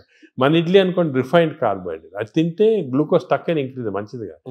మెడిటరేనియన్ ఇడ్లీ తింటే అలా కాదు, స్లోగా డైజెస్ట్ అయ్యి బాడీకి మంచిది. సో ఏమంటే అంటే మామూలుగా అందరికి ఉండే నోషన్ ఏంటంటే తొందరగా అరిగేది మంచి ఫుడ్ అని, తర్వాత మన బాడీ చాలా బాగా పనిచేస్తుంది అని ఫీలింగ్ లో ఉంటారు. తప్పు అదే ఐ వాంట్ యూనోటి. అసలు అరుగుదల స్లోగా అరిగేది మంచిది. Body has to work for digestion. బాడీలో స్లోగా గ్లూకోజ్ రావాలా. పేషెంట్స్కే మనకి వి వాంట్ క్విక్ డైజెషన్ ఉంటుంది. మన నార్మల్ పీపుల్కి అది మంచిది కాదు. సార్ ఈ ప్రోటీన్ గురించి మీరు చెప్పారు కదా, ఫిష్, ఎగ్స్ ఇవి చెప్పారు. ఇదంతా వెజిటేరియన్ వాళ్ళకి ఎక్కడ నుంచి? వెజిటేరియన్ వాళ్ళకి ప్రోటీన్స్ చాలా. అసలు వెజిటేరియన్ ప్రోటీన్ మంచి ప్రోటీను, దాల్, స్ప్రౌట్స్, ఆల్ లెంటిల్స్లో ప్రోటీన్స్ ఉంటాయి. బీన్స్, ఇటువంటి దాంట్లో కూడా పెసర మంచిది. ఇప్పుడు దోశ బదులు పెసరట్టు తినండి, మంచిది. మన పెసరట్టు మంచిది చాలా. మీరు ఒక 2 రోజులు దోశలు, ఇడ్లీలు ఆపేసి పెసరట్టు తినండి, మంచిది చాలా. పెసరట్టు మన ట్రెడిషనల్గా చూడండి, పెసరట్టు, కోకోనట్ చట్నీ, సాంబారు, అల్లం పచ్చి, ఇవన్నీ మంచి, అసలు హెల్తీ. అలా తిన్నాం అనుకోండి మనకి మంచి హెల్త్కి మంచిది. సో ఈ western breakfast, toast, butter, egg అన్న బదులు ఇవి మంచి మాట. అంటే మామూలుగా ఈ ప్రపంచం పెద్దది, ఒక్కొక్క ప్రాంతంలో ఒక రకమైన శీతోష్ణ స్థితిలో, అంటే చలి శీతోష్ణ పరిస్థితుల్లో ఒక్కొక్క ప్రాంతానికి ఒక్కో రకంగా ఉంటాయి, జీన్స్ ఒక్కో రకంగా ఉంటాయి. దీన్ని స్టడీ చేసి కొన్ని వందల వేల సంవత్సరాల క్రితమే ఆయా ప్రాంతాలకి ఈ ఆహారం మన వాళ్ళు డిసైడ్ చేశారు. 100 ఏళ్ల నుంచి మనం అవే ఫాలో అవుతున్నాము కదా.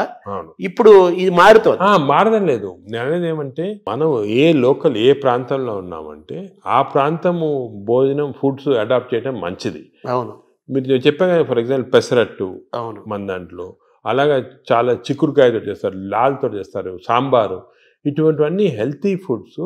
ఇవి మనము అదే కంటిన్యూ చేయాలి.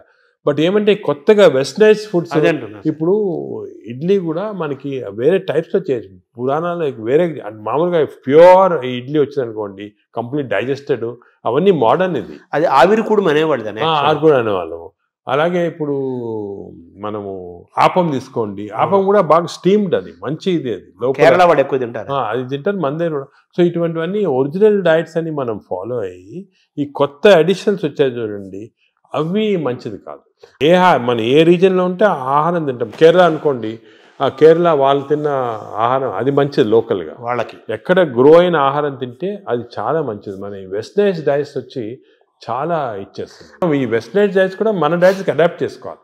అవి తింటే కూడా మనం ప్యూర్ వెస్టర్నైజ్డ్ మెడిటరేనియన్ డైట్ మనం తినలేము.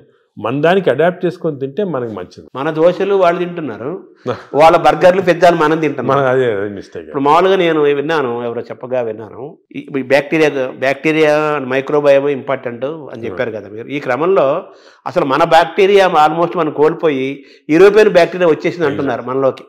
అది కరెక్ట్. అంటే స్లోగా ఈ వెస్టర్నైజేషన్ వల్ల మనకి మంచి బ్యాక్టీరియా ఉంది, అది పోయి బ్యాడ్ బ్యాక్టీరియా వచ్చి ఓవర్టేక్ చేస్తూ ఉంది. సో మనం ఇప్పుడు అగైన్ దీని గురించి కూడా మేము చాలా రీసెర్చ్ చేస్తున్నాము. We are studying bacteria in different people in different places. మన కుంభమేళా జరిగింది, దాంట్లో చాలా బ్యాక్టీరియల్ స్టడీస్ చేసాము.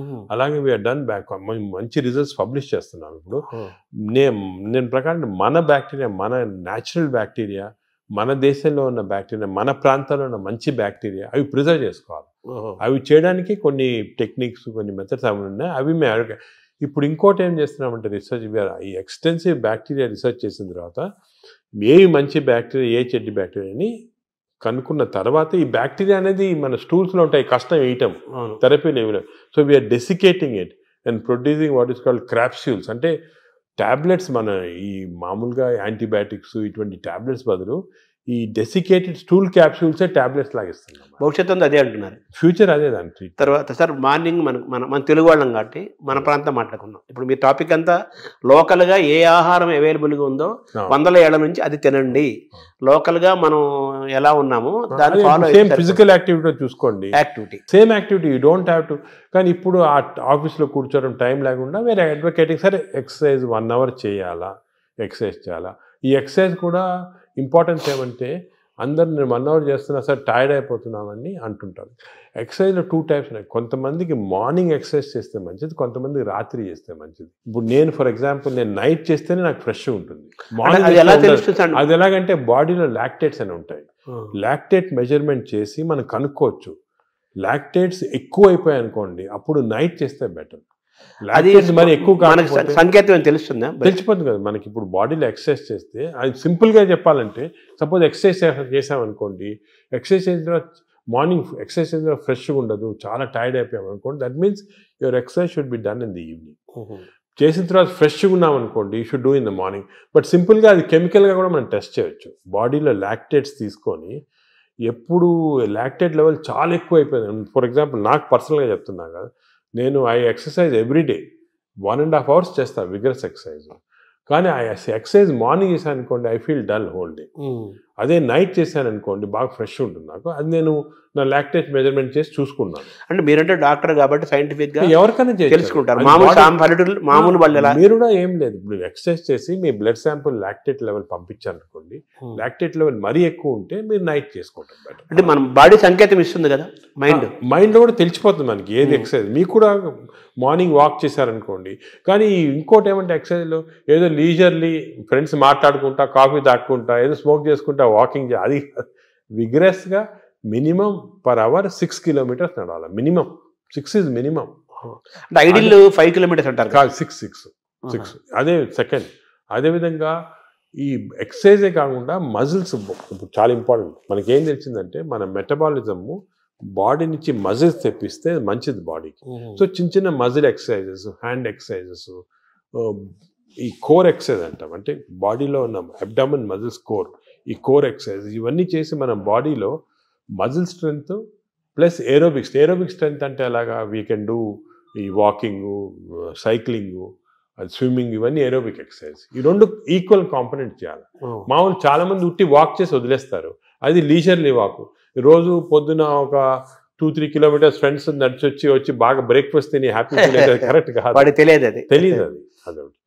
So we have to do the correct type of exercise. Morning ఎక్సర్సైజా, ఈవినింగ్ ఎక్సర్సైజా, ఎంత ఎక్సర్సైజ్ చేయాలా, ఏ బాడీకి ఎక్సర్సైజ్ చేయాలా, abdomen central abdomen exercise, hands muscle, ఇవన్నీ కూడా కరెక్ట్గా అడ్వైస్ తీసుకొని చేయటం బెటర్. అంటే మామూలుగా కార్బోహైడ్రేట్స్, ప్రోటీను, మీటు ఇలా పర్ఫెక్ట్ సంపూర్ణమైన ఆహారం ఎలా ఇంపార్టెంటో మన ఎక్సర్సైజ్ ఫార్మేట్ కూడా ఎక్సర్సైజ్ ఎప్పుడు చేయాలి, ఏ ఎక్సర్సైజ్, అవి కూడా చాలా అది నెగ్లెక్ట్ చేస్తాం. వాకింగ్, ఏరోబిక్స్ ఇవన్నీ ఎక్సర్సైజ్ కాంబినేషన్ అది చేయాలి. ఇప్పుడు థర్డ్ కాంపోనెంట్ గట్ హెల్త్కి స్లీప్. స్లీప్ గురించి చాలా మిస్నామర్స్ అంటే చాలా మంది బిజీ వాళ్ళు, ఇప్పుడు నేను కూడా మొట్టమొదట ఇది కూడా మిస్టేక్స్ చేసేవాళ్ళము. టైం లేదని చెప్పి 4 గంటలు పండుకోవటం అలా చేసి కొంతవరకు ఈ బ్యాక్టీరియా చాలా important. They are very sensitive to sleep. Bacteria కూడా పండుకోవాలి కదా, రెస్ట్ ఇవ్వాలి కదా. మనం సపోజ్ మన బాడీ వర్క్ చేస్తాం, దాని రెస్ట్ అవి ఇరిటేట్ అయిపోయి గుడ్ బ్యాక్టీరియా పోతాయి బాడీలో. అంటే ఎలాగంటే మన ఆర్గనైజేషన్ అవును ఎంప్లాయీస్ ఉంటారు, మన ఎంప్లాయీస్కి రెస్ట్ ఇవ్వకుండా రాత్రి పగలు పని చేయండి అంటే మంచోళ్ళు వెళ్ళిపోయి చెడ్డోళ్ళు మిగులుతారు. డిసిప్లిన్ మధ్య ఫైట్ వచ్చి అలాగే బ్యాక్టీరియా కూడా సేమ్ ఒక ఫ్యాక్టరీ లాగా లోపల. లుక్ ఆఫ్టర్ స్లీప్ స్లీప్ నార్మల్గా ఇండివిజువల్గా ఒకరికి 8 అవర్స్, కొంతమంది 6 అవర్స్, అలా డిఫరెంట్ రేంజ్. 6 to 8 అవర్స్ అంటాము, 7 అవర్స్ నార్మల్గా యావరేజ్. మరీ ఎక్కువ స్లీప్ 10 అవర్స్ చేస్తే కూడా లోపల బద్ధకం వచ్చేస్తుంది, బ్యాక్టీరియా కూడా బద్ధకం వస్తుంది. ఎంత ఇవ్వాలి అంత ఇవ్వాలి, 7 to 8 అవర్స్. కానీ మోస్ట్ ఇంపార్టెంట్ ఏమంటే మనం మాడిఫై కూడా చేసుకోవచ్చు ఈ స్లీప్. కొన్ని ఎక్సర్సైజెస్ వల్ల 8 అవర్స్ అవసరం ఉన్న స్లీప్ 4 అవర్స్లో సేమ్ స్ట్రెంత్ రావచ్చు. అదేమంటే రెమ్, నాన్ రెమ్ స్లీప్ అంటారు. రెమ్ స్లీప్ ఇంపార్టెంట్ మనకి, ర్యాపిడ్ ఐ మూమెంట్ స్లీప్ అంటారు, గాఢ నిద్ర అంటారా. రెమ్ స్లీప్ అనేది మన నిద్రలో డ్రీమ్స్ వస్తాయి, అవన్నీ రెమ్ స్లీప్. ఈ రెమ్ స్లీప్ మనం if are able to condense to 4 hours we can get. ఇది కూడా ఒక టెక్నిక్, ట్రైనింగ్, అంటే ఇది ఒక సెపరేట్ సబ్జెక్ట్, చాలా టైం పడుతుంది. స్లీప్ హైజీన్ అంటారు కదా, sleep hygiene, sleep training, sleep technique ఇవన్నీ ఉన్నాయి. ఇవి కరెక్ట్గా మనం చేసుకోవచ్చు. 8 అవర్స్ 7 అవర్స్ స్లీప్ని 4 అవర్స్ చేసుకోవచ్చు. బట్ అది నార్మల్ వాళ్ళు చేయలేరు. మనం దీనికి ఒక టెక్నిక్, ప్రాక్టీస్. ఫర్ ఎగ్జాంపుల్ నేను I mastered it, I can go for say 4 hours and get same amount of energy as 8 hours. కానీ మామూలుగా చేయటం చాలా కష్టం unless you practice that sleep hygiene. అంటే స్లీప్ చేతిలో మనం ఉన్నామా, స్లీప్ మన చేతిలో తెచ్చుకోవచ్చు. స్లీప్ మన చేతి తెచ్చుకోవచ్చు. చాలా వరకు నార్మల్ పబ్లిక్ స్లీప్ చేతిలో ఉన్నారు. సో అప్పుడు ఏం చేయాలి, suppose you don't have this technique and to do this, ఎందుకంటే ఇవన్నీ కూడా కొంత ప్రాక్టీస్ అవ్వాలి. లేదంటే మోస్ట్ ఇంపార్టెంట్ ప్రిన్సిపల్ ఏమంటే మీరు స్లీపింగ్ బిట్వీన్ 10 to 4, అంటే 6 అవర్స్ ఉందనుకోండి, 10 to 4 చేయండి, లేకపోతే 10 to 6 చేయండి. అంటే 10 o'clock అర్లీ స్లీప్ అని. ఎందుకంటే నేచర్ కూడా ఎలాగంటే మనం ఎప్పుడు ఈ లైట్లు గీట్లు లేనప్పుడు సన్ రైజ్ లేసేవాళ్ళము, సన్ సెట్టింగ్ పండుకున్నాము పల్లెటూరు. సో సన్సెట్ నార్మల్గా 7 o'clock 8 o'clock అవుతుంది. So early sleep. Sun rise పొద్దున early morning 5 o'clock 6 o'clock. So ఆ sun rise sunset timing maintain చేస్తే కొంతవరకు న్యాచురల్ స్లీప్ చాలా హెల్తీ స్లీప్. అంటే బ్యాక్టీరియా కూడా చాలా సంతోషపడతాయి. అండ్ ఎవల్యూషన్ ఇది మిలియన్స్ ఆఫ్ ఇయర్స్ ఎప్పుడు వచ్చింది కాదు, కొన్ని మిలియన్స్ ఆఫ్ ఇయర్స్ ఎవల్యూషన్లో ఇలా తయారయ్యాం మనం. ఇప్పుడు ఈ గత 200-300 సంవత్సరాలుగా ఈ ఎలక్ట్రిసిటీ ఇవన్నీ రావడం జరిగింది. కానీ ఓల్డెన్ డేస్లో మనం చేసేది ఆ ప్యాటర్న్ ఫాలో అవుతుంది. So early bed, early getting up, rise అంటారు కదా, అది సామెత, మంచి కరెక్ట్ సామెత. అది మనకి చాలా మంది successful people have done that. ఇప్పుడు మనకి స్లీప్ టెక్నిక్, వర్కింగ్ స్టైల్ మారింది కదా సార్, మనకి మారింది కాబట్టి మనం ఈ కొత్త స్లీప్ ఎక్సర్సైజ్, స్లీప్ టెక్నిక్ చేసి కొంచెం మార్పుడు చేస్తున్నాం. ఫర్ ఎగ్జాంపుల్ నారాటోళ్ళు అర్లీ స్లీప్ పాసిబిలిటీ కాకపోతే I can modify this using these techniques and get the same effect. ఇది జనరల్ పబ్లిక్ చేయలేరు కదా. అంటే మెటాబాలిజం యాక్సెప్ట్ చేస్తుందా, అంటే మనం ట్రైన్ చేసుకోవచ్చు. స్లీప్ కూడా ట్రైనింగ్ ఉంది. అంటే మన ఎక్సర్సైజ్ ట్రైనింగ్, ఈటింగ్ ట్రైనింగ్ లాగా స్లీప్ లో కూడా ట్రైనింగ్ ఉంది. మన మైండ్ ట్రైనింగ్ అది ఉంది. కానీ అది జనరల్ పబ్లిక్ చేయడం కష్టం. కానీ జనరల్ పబ్లిక్ దానికి మేము అడ్వైస్ చేస్తామంటే స్లీప్ అర్లీ, గెటప్ అర్లీ, ఆ టెక్నిక్ మరి. అప్పుడు దాని అదేవిధంగా ఈటింగ్ కూడా దానికే మేము ఇప్పుడు చాలా దీంట్లో కూడా చాలా అర్లీగా మీ లాస్ట్ డిన్నర్ 7 o'clock తినకూడదు. లాస్ట్ ఫుడ్ బి 7 o'clock, 7 గంటల తర్వాత ఆఫ్టర్ సన్సెట్ తినకూడదు. అంతే.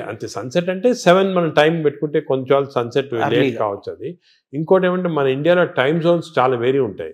ఇప్పుడు అస్సాంలో ఉన్న టైము, బాంబేలో టైం సేమ్, కానీ యాక్చువల్లీ కరెక్ట్ కాదు నేచర్ ప్రకారం. మనము 7 o'clock అని పెట్టామనుకోండి, అది ఈజీగా అర్థమవుతుంది. సో మామూలుగా మన బ్రేక్ఫాస్ట్ హెవీగా ఉండాలా, లంచ్ కొంచెం మోడరేట్గా ఉండాలా, డిన్నర్ చాలా లైట్గా ఉండాలా బిఫోర్ 7 o'clock. Simple principles. ఓవరాల్గా మన గట్ హెల్త్ అనేది మొత్తం present, future, everything gut health కాబట్టి ఈ గట్ హెల్త్ని మెయింటైన్ చేయాలంటే ఫుడ్, యాక్టివిటీస్ అండ్ స్లీప్ ఇవి కరెక్ట్ అని నార్మల్గా చెప్తుంటారు అందరు ఫుడ్ యాక్టివ్స్ అయిపోయినా, అది కానీ దీంట్లో చాలా సైన్స్ వచ్చింది.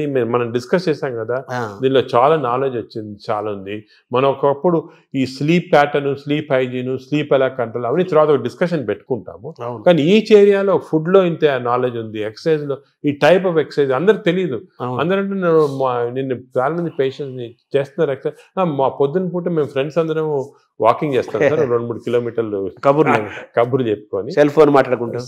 అంటే మాట్లాడుకోవచ్చు, కబుర్లు చెప్పుకోవచ్చు. కానీ బ్రిస్క్ వాక్ 6 km/h అనేది కాన్సెప్ట్. అదేవిధంగా మజిల్ బిల్డింగ్, మీకు కోర్ మజిల్స్ అన్ని, షోల్డర్ మజిల్స్ ఇవన్నీ కూడా కొంతవరకు బిల్డ్ చేయాలి. అది సబ్ టెక్స్ట్ అంటారు చూడండి, సబ్ టెక్స్ట్ అనేది ఉంది.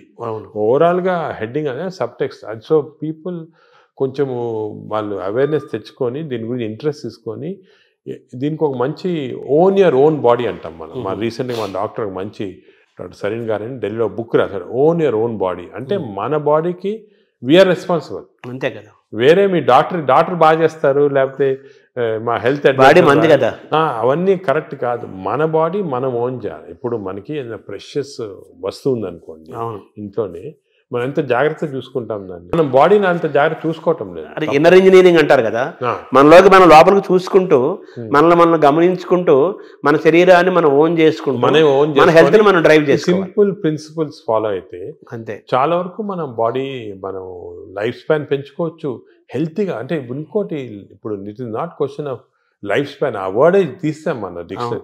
హెల్త్ స్పాన్ అంటే మనం ఎన్ని రోజులు బాగా జీవించవచ్చు. నార్మల్గా ఈ యానిమల్స్ అన్ని కూడా ఒక లైఫ్ స్పాన్ ఉంటుంది కదా, ఒక్కొక్క ఏజ్ ఉంటుంది. Human beings actually 120 years normal.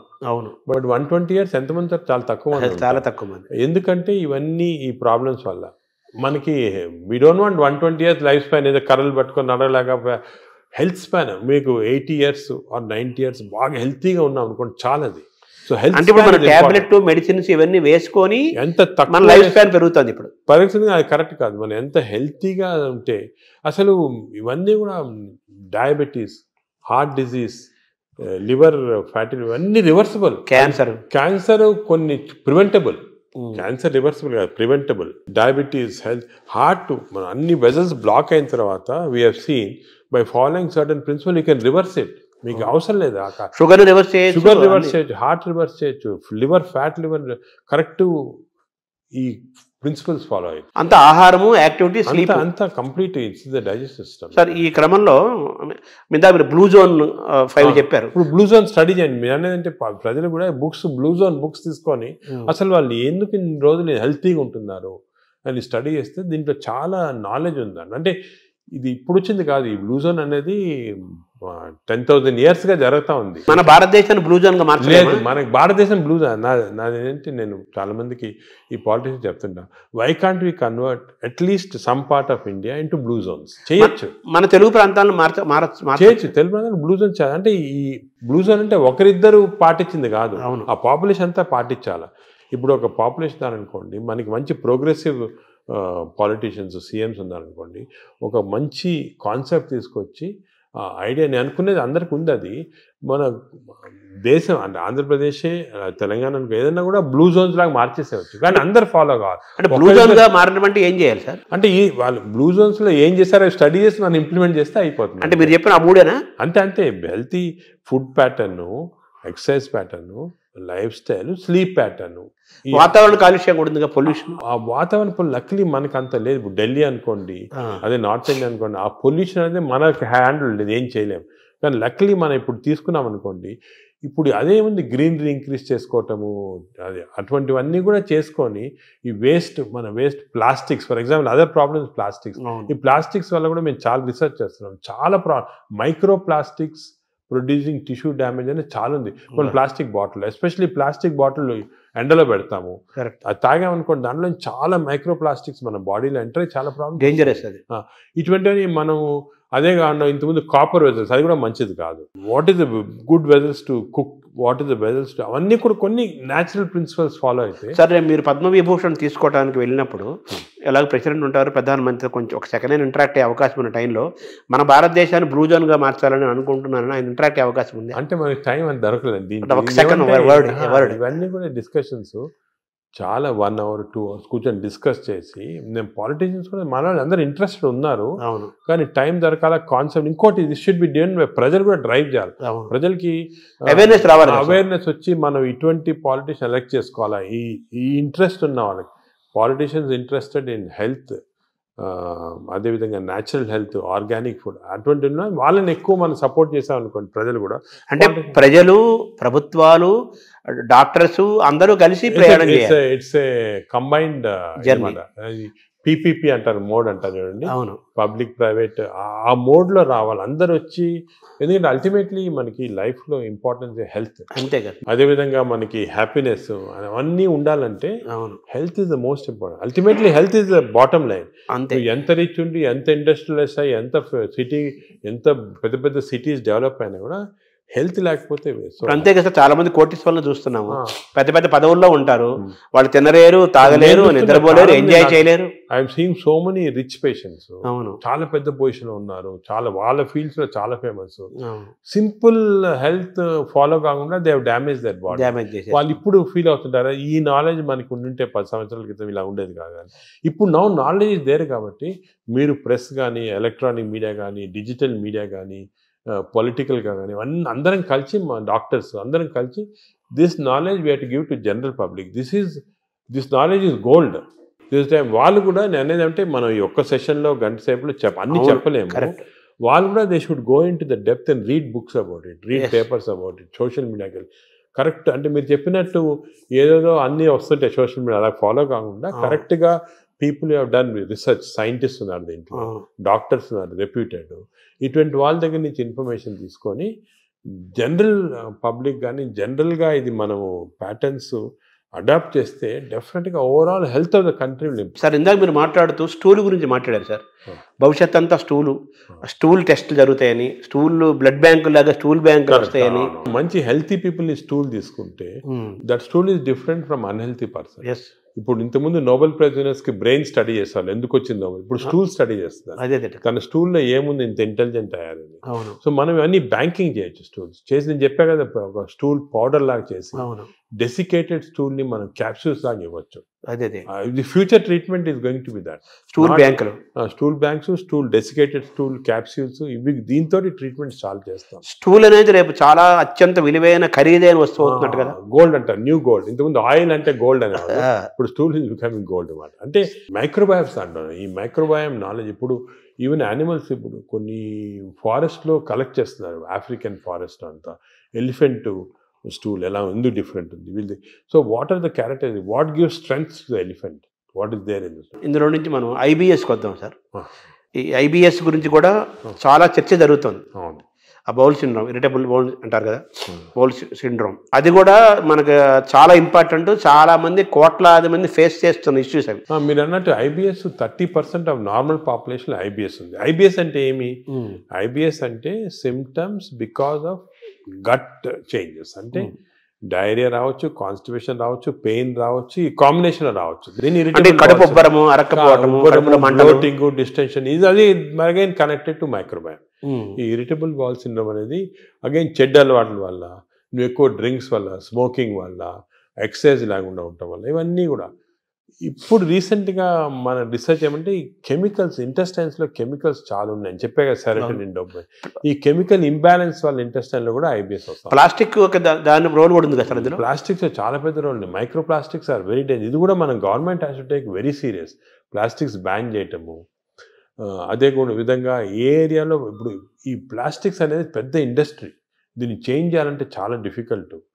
మనం ఫర్ ఎగ్జాంపుల్ ఈ ఫిష్లో చూసాం కదా, మేము కొన్ని ఫిషింగ్స్, ఈ కోస్టల్ ఏరియాస్ ఫిష్లో చాలా ప్లాస్టిక్స్ వాళ్ళు తినేస్తున్నారు. ప్లాస్టిక్స్ అంటే సీలో కానీ, రివర్లో కానీ మనలో వేస్తారు. అవి తిని even not drinking plastics, even eating plastics containing food ఇండైరెక్ట్గా, మీట్, ఫిష్, దాంట్లో కూడా మిల్క్లో వెళ్ళిపోతున్నారు plastic. So good cholesterol, bad cholesterol అంటారు కదా సార్. అవునవును. మామూలుగా మీరు ఇందా చెప్పారు గుడ్ బ్యాక్టీరియా, బ్యాడ్ బ్యాక్టీరియా. ఈ గుడ్ కొలెస్ట్రాల్ని పెంచుకోవటం, బ్యాడ్ కొలెస్ట్రాల్ని పోగొట్టుకోవటం కూడా మనకి ఈ బ్యాక్టీరియా దీనికి మైక్రోబయామ్ లింక్ అయి ఉంటుంది. లింక్ ఉంది, లింక్. ఎందుకంటే ఇప్పుడు గుడ్ కొలెస్ట్రాల్ అంటే ఏమి, అగే ఇది కూడా పోలీస్ మ్యాన్ లాగా కొలెస్ట్రాల్ బాడీలో రొటేట్ అవుతుంది కదా. ఆల్ ద ఎల్డిఎల్ కొలెస్ట్రాల్ అంటాం, these are all bad people, terrorist వీళ్ళందరూ. They are bad people. HDL cholesterol అనేది పోలీస్ పీపుల్. ఈ హెచ్డిఎల్ కొలెస్ట్రాల్ కాన్స్టెంట్లీ బాడీలో తిరుగుతూ ఉంటుంది. ఎక్కడెక్కడ ఈ బ్యాడ్ కొలెస్ట్రాల్ బ్యాడ్ పీపుల్ ఉంటే తీసేస్తూ ఉంటుంది మనం. సో హెచ్డిఎల్ కొలెస్ట్రాల్ ఎక్కువ చేసుకోవాలి మనం, అంటే గుడ్ కాప్స్ని ఎక్కువ చేసుకోవాలి, గుడ్ పోలీస్ వాళ్ళని ఎక్కువ చేసుకోవాలి. అది ఫుడ్ హ్యాబిట్స్, ఎక్సర్సైజ్, కొన్ని పర్టికులర్ టైప్స్ ఆఫ్ ఫుడ్లో కూడా హెచ్డిఎల్ కొలెస్ట్రాల్ ఇంక్రీజ్ అవుతుంది. ఇవి చేసి అవి హెచ్డిఎల్ కొలెస్ట్రాల్ నార్మల్గా 40 లిమిట్, 40 కన్నా తక్కువ ఉంటే మంచిది కాదు. మీరు బ్లడ్ ల్యాబ్లో చెక్ చేసుకోవచ్చు. మీ హెచ్డిఎల్ కొలెస్ట్రాల్ 40 కన్నా తక్కువ ఉంటే మంచిది కాదు, అది ఇంక్రీజ్ చేయాలి. అబోవ్ 60 ఉంటే మంచిది, అంటే ఎక్కువ పోలీసు వాళ్ళు ఉన్నారు మీ బాడీలో. ఈ ఎల్డిఎల్ కొలెస్ట్రాల్ 100 కన్నా ఎక్కువ ఉండకూడదు, మంచిది కాదు. 100 కన్నా తక్కువ ఉంటే 70, ఇప్పుడు మేము న్యూ లిమిట్ 70 పెట్టాము. ఎల్డిఎల్ కొలెస్ట్రాల్ 70 కన్నా తక్కువ ఉండి హెచ్డిఎల్ కొలెస్ట్రాల్ 60 కన్నా ఎక్కువ ఉంటే అంటే మంచి కాప్స్ ఉన్నాయి బాడీలో, ఈ టెర్రరిస్ట్ని తీసేస్తున్నాయి అన్నమాట. సో అది ఏం చేయాలి, 60 HDL, less than 100 or less than 70 LDL cholesterol. Sir ఈ క్రమంలో మీరు బాగా అవేర్నెస్ తీసుకొచ్చిన టాపిక్స్లో ఫ్యాటీ లివర్ ఒకటి తీసుకొస్తున్నారు కదా సార్. ఆ ఫ్యాటీ లివర్ పెరుగుతుంది కదా ఇప్పుడు చాలా, ఇది ఎపిడమిక్ అండి ఫ్యాటీ లివర్. నేను I'm very worried about it. ఎందుకంటే మేము స్టడీ చేస్తున్నాం పాపులేషన్స్ 30-40%లో మన ఇండియాలో ఈ ఫ్యాటీ లివర్ ఇండియాలో ఎందుకు ఎక్కువ ఉన్నాయంటే మన జీన్స్లో కొన్ని ఫాల్ట్ ఉంది. ఇండియన్ జీన్స్, మిడిల్ ఈస్టర్న్ జీన్స్లో కొంచెం ఫాల్ట్ వల్ల ఫ్యాటీ లివర్ ఈజీగా వస్తుంది. పొట్టలు వస్తుంటాయి, స్కాన్ చేసుకుంటే ఫ్యాటీ లివర్ కనపడుతుంది. ఈ లివర్ కూడా గట్ తర్వాత second most important organ is liver. ఈ liver is controlling heart. Fatty liver ఉన్న వాళ్ళు ఫ్యాటీ లివర్తో చనిపోరు, ఫ్యాటీ లివర్ ఉన్న వాళ్ళు హార్ట్ డిజీజ్తో చనిపోతారు, బ్రెయిన్ డిజీజ్ అంటారు.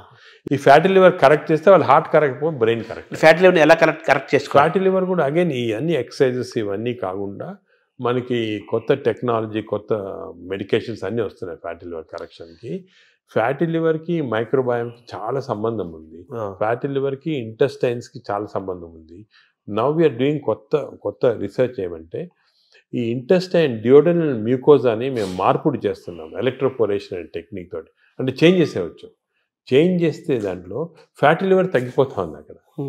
అంటే ఫ్యాటీ లివర్ నేను చేయటం లేదు, చిన్న ప్రేగులను డియోడనంలో ఎలక్ట్రోపోరేషన్ చేసి ఆ మ్యూకోజాని చేంజ్ చేస్తే ఫ్యాటీ లివర్ నార్మల్ అయిపోతాం. ఇంకా కొంచెం చాలా రీసెర్చ్ జరుగుతుంది, అది విచిత్రం. We are going to come with a new device with which we can change the duodenal mucosa. దీన్ని డియోడినల్ మ్యూకోజల్ రీసర్ఫేసింగ్ అంటారు. అది చేస్తే లివర్లో ఫ్యాట్ పోతాం. తర్వాత ఇప్పుడు ఈ క్యాన్సర్ పెరుగుతోంది, దాని మీద కూడా మీరు రీసెర్చ్ చేస్తున్నారు. అలాగే ఈ షుగర్ను కూడా మనం రివర్స్ చేయొచ్చు అని కూడా దాని రీసెర్చ్ చేస్తున్నారు. వేరే సబ్జెక్ట్ లేదు, వేరే దాని. ఇప్పుడు మనం చేస్తున్న ప్రధానమైన రీసెర్చ్ ఏంటి సార్ ప్రస్తుతం? అంటే ఇవన్నీ ఏరియాలో మేము మామూలుగా మెటబాలిక్ హెల్త్ పైన చేస్తున్నాం ఎక్కువ. మెటబాలిక్ హెల్త్ అంటే ఇవన్నీ fatty liver, obesity, diabetes, heart disease, sugar, BP, ఇవన్నీ కూడా కొలెస్ట్రాల్ అన్నీ మెటబాలిక్ హెల్త్ కింద వస్తుంది. దీనిపైన చాలా రీసెర్చ్, అంటే నేను చెప్పినట్టు ఒక రోజు మాట్లాడుకోవచ్చు మన రీసెర్చ్ గురించి. మేమేం చేస్తున్నాం అంటే మా యానిమల్ ల్యాబ్, మాదే పెద్ద యానిమల్ ల్యాబ్ ఉంది. యానిమల్ ల్యాబ్లో రీసెర్చ్ చేసి హౌ టు ట్రాన్స్లేషనల్ రీసెర్చ్ అంటారు. We have India's largest translational research centre. ఇంకోటి ఏం చేసామంటే మేము నాట్ ఓన్లీ ఇక్కడ డాక్టర్స్ కాకుండా ఐఐటీలో ఉన్న ఇంజనీర్స్ని, అలా IIITలో ఉన్న ఆర్టిఫిషియల్ ఇంటెలిజెన్స్ ఇంజనీర్స్ని, అదేవిధంగా హైదరాబాద్ యూనివర్సిటీలో ఉన్న మైక్రోబయాలజిస్టులు అందరూ కూడా తీసుకొచ్చే కన్సోర్షియం లాగా చేసి we are doing extensive research in this area. Because మేము చేసే రీసెర్చ్ ఇప్పుడు రేపు మీకు రాకపోయినా ఒక 4-5 yearsలో చాలా చేంజెస్ వస్తాయి. 4-5 years అంత తొందరగా వచ్చేస్తాయి. I'm aiming in 5 years time we should change this whole concept in metabolic health. ఈ రీసెర్చ్ వల్ల మన దేశంలోనే కొత్త ప్రోడక్ట్స్, కొత్త టెక్నిక్స్, కొత్త టెక్నాలజీ, కొత్త హెల్త్ సబ్స్టెన్సెస్, మేము చెప్పాం కదా డెసికేటెడ్ స్టూల్ క్రాఫ్ట్స్, ఇటువంటివన్నీ కూడా తీసుకొచ్చేస్తాం. ఐఎమ్ కాన్ఫిడెంట్ 5 yearsలో. ఇంకోటి ఏమంటే we are also trying to form a big consortium with other hospitals in the country. ఇప్పుడు ఆల్ ఇండియా ఇన్స్టిట్యూట్ ఉంది మెడికల్ సైన్సెస్ ఢిల్లీలో, అదేవిధంగా PGI చండీగఢ్లో ఉంది. ఇవన్నీ కూడా అందరం కూడా షుడ్ కమ్ టుగెదర్. ఇప్పుడు this is the lesson we are learn from western country. యుఎస్లో అనుకోండి మేయో క్లినిక్, క్లీవ్లాండ్ క్లినిక్, ఇవన్నీ కూడా కలిపి చేసి ఫాస్ట్గా వచ్చేస్తాయి రిజల్ట్. ఒకరొకరు చేయాలంటే 10-15 సంవత్సరాలు పడుతుంది. ఇంత మీరు ఒక మాట అన్నారు కదా సార్, ఈ జీన్స్ గురించి అన్నారు. అవును. మన జీన్స్ వల్లనే మనకి ఈ ఫ్యాటీ లివర్ పెరుగుతుంది, పొట్టలు అవన్నీ స్టడీ చేస్తాం. పెరుగుతుంది అంటున్నారు. మన ఇండియన్స్ లో దాన్ని రివర్స్ చేయలేమా మనం జీన్స్ రివర్స్ చేయలేం, కానీ జీన్స్ ని పిఎన్పిఆర్ఆర్ అని కొన్ని జీన్స్ ఉన్నాయి మన ఫ్యాటీ లివర్ వచ్చి, దాన్ని జీన్స్ ని మార్పుడి చేయొచ్చు, కానీ అది చాలా జెనెటిక్ ఇంజనీరింగ్ అని చాలా వేరే డిఫరెంట్ సబ్జెక్ట్. కానీ ఎపిజెనెటిక్స్ అని వచ్చింది ఇప్పుడు. అవునవును. ఈ ఎపిజెనెటిక్స్ టెక్నిక్స్ లో ఈ జీన్స్ ని బ్లాక్ చేశారు.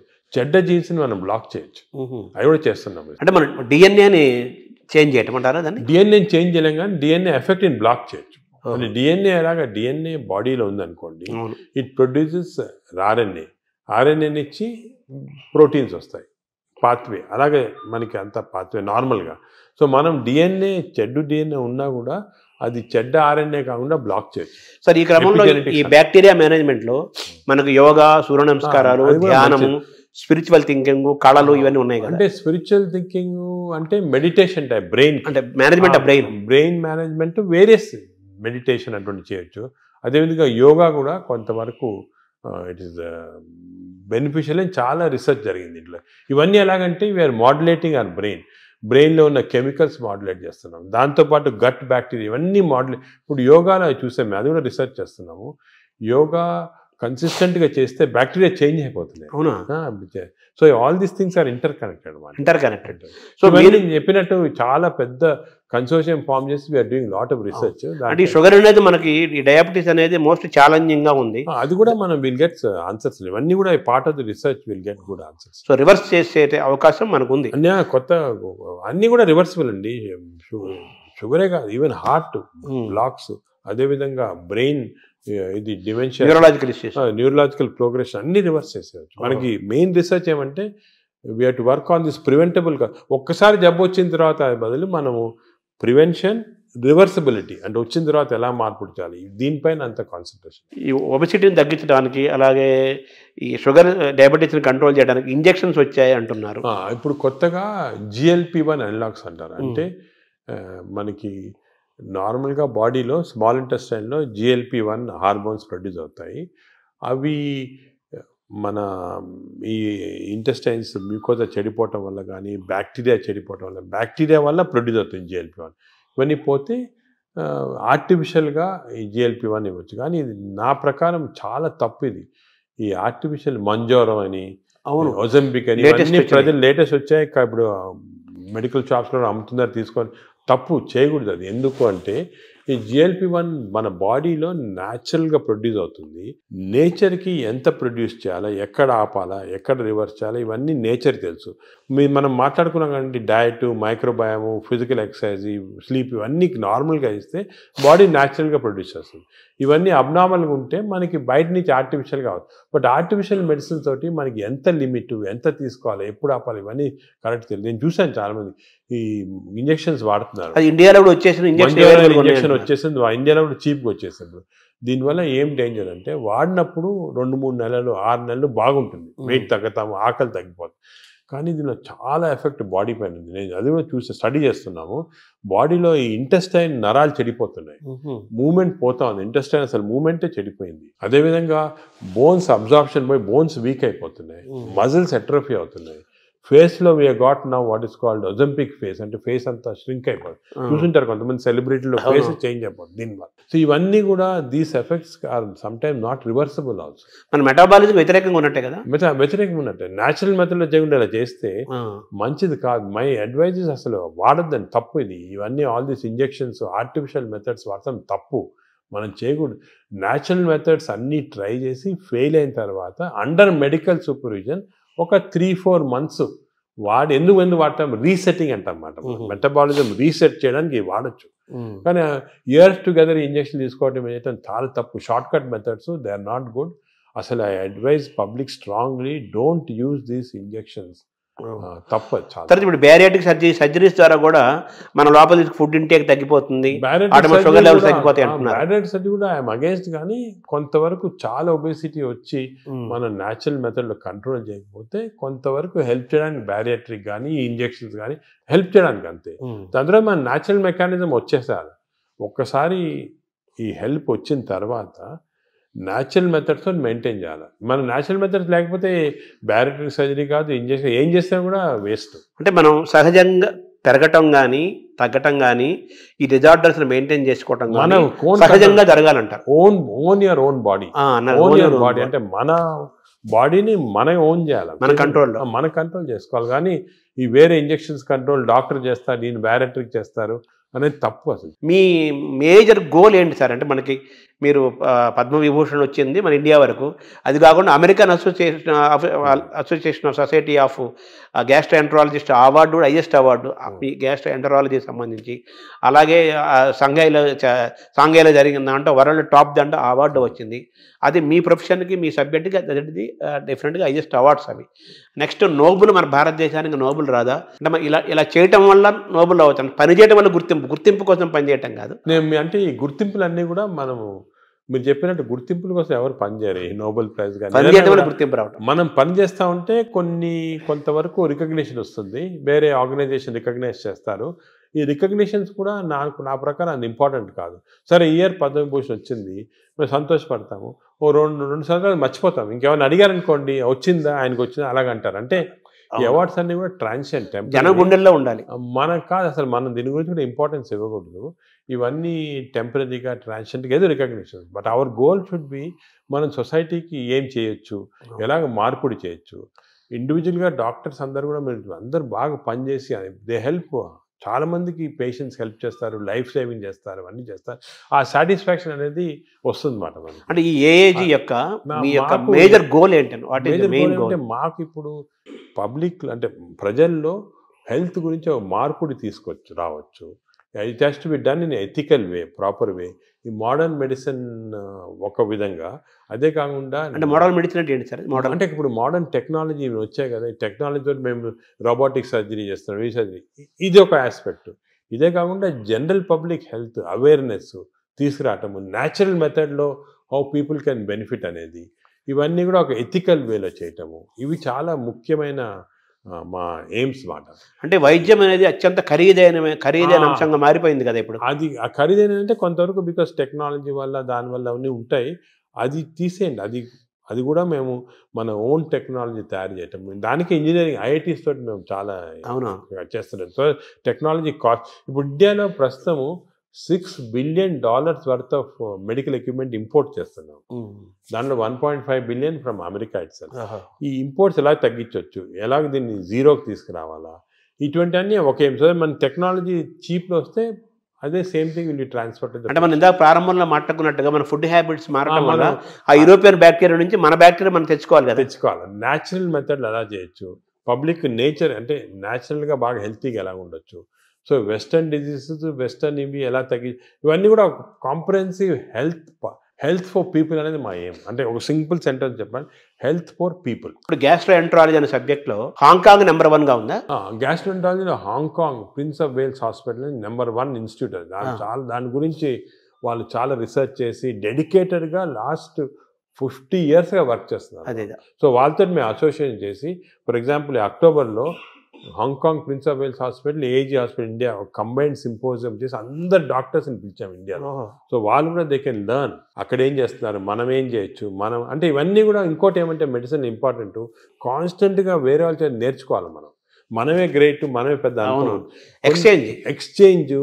వేరే వాళ్ళు ఏం చేస్తున్నారు, మనకన్నా ఏమైనా బెటర్ చేస్తున్నారు, అది మనం చేయొచ్చా, ఏది చేస్తే మనం ప్రజలకి బెనిఫిట్ వస్తుంది, అది ఎప్పుడు కాన్స్టెంట్ చూస్తూ ఉండాలి. చాలా అంటే ఈ గ్యాస్ట్రోఎంటరాలజీలో ఫస్ట్, సెకండ్, థర్డ్గా తీసుకుంటే మన ఏఏజీ థర్డ్ ప్లేస్లో ఉందంటున్నారు కదా, సెకండ్ ప్లేస్ ఇంకేంటి తర్వాత? హాంకాంగ్ తర్వాత మేయో క్లినిక్ ఉంది యునైటెడ్ స్టేట్స్లో. వాళ్ళు కూడా చాలా రీసెర్చ్ చేస్తున్నారు. వాళ్ళు వేరే టైప్ ఆఫ్, అది హై టెక్నాలజీ రీసెర్చ్ అంతా. సో హాంకాంగ్ వాళ్ళు ఇన్ బిట్వీన్ మనకేమంటే అవసరము ఈ ఫస్ట్, సెకండ్, థర్డ్ అది చూసుకోకుండా మన ప్రజలు అంటే మన ఇన్స్పిరేషన్ మన ప్రజలకి తక్కువ కాస్ట్లో ఏం చేయొచ్చు.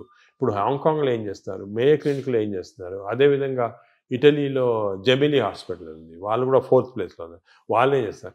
ఇవన్నీ కూడా మన దగ్గర అడాప్ట్ చేసి తక్కువ ఖర్చులో మన ప్రజలకి ఎలాగ బెనిఫిట్ చేయొచ్చు, how can we work for that అనేది మా డాక్టర్స్ అందరూ కూడా ఆ కల్చర్ ఒకటి వచ్చింది మాట. సో నెలకు ₹1 కోటి జీతాన్ని కూడా ఇవ్వడానికి 10 ఏళ్ల క్రితం మీకు అవకాశం వచ్చినా కానీ అవన్నీ వదులుకొని ఇక్కడే ఉంటున్నందుకు, ఏఐజీని డెవలప్ చేస్తున్నందుకు మీరు తృప్తిగా ఉన్నారా?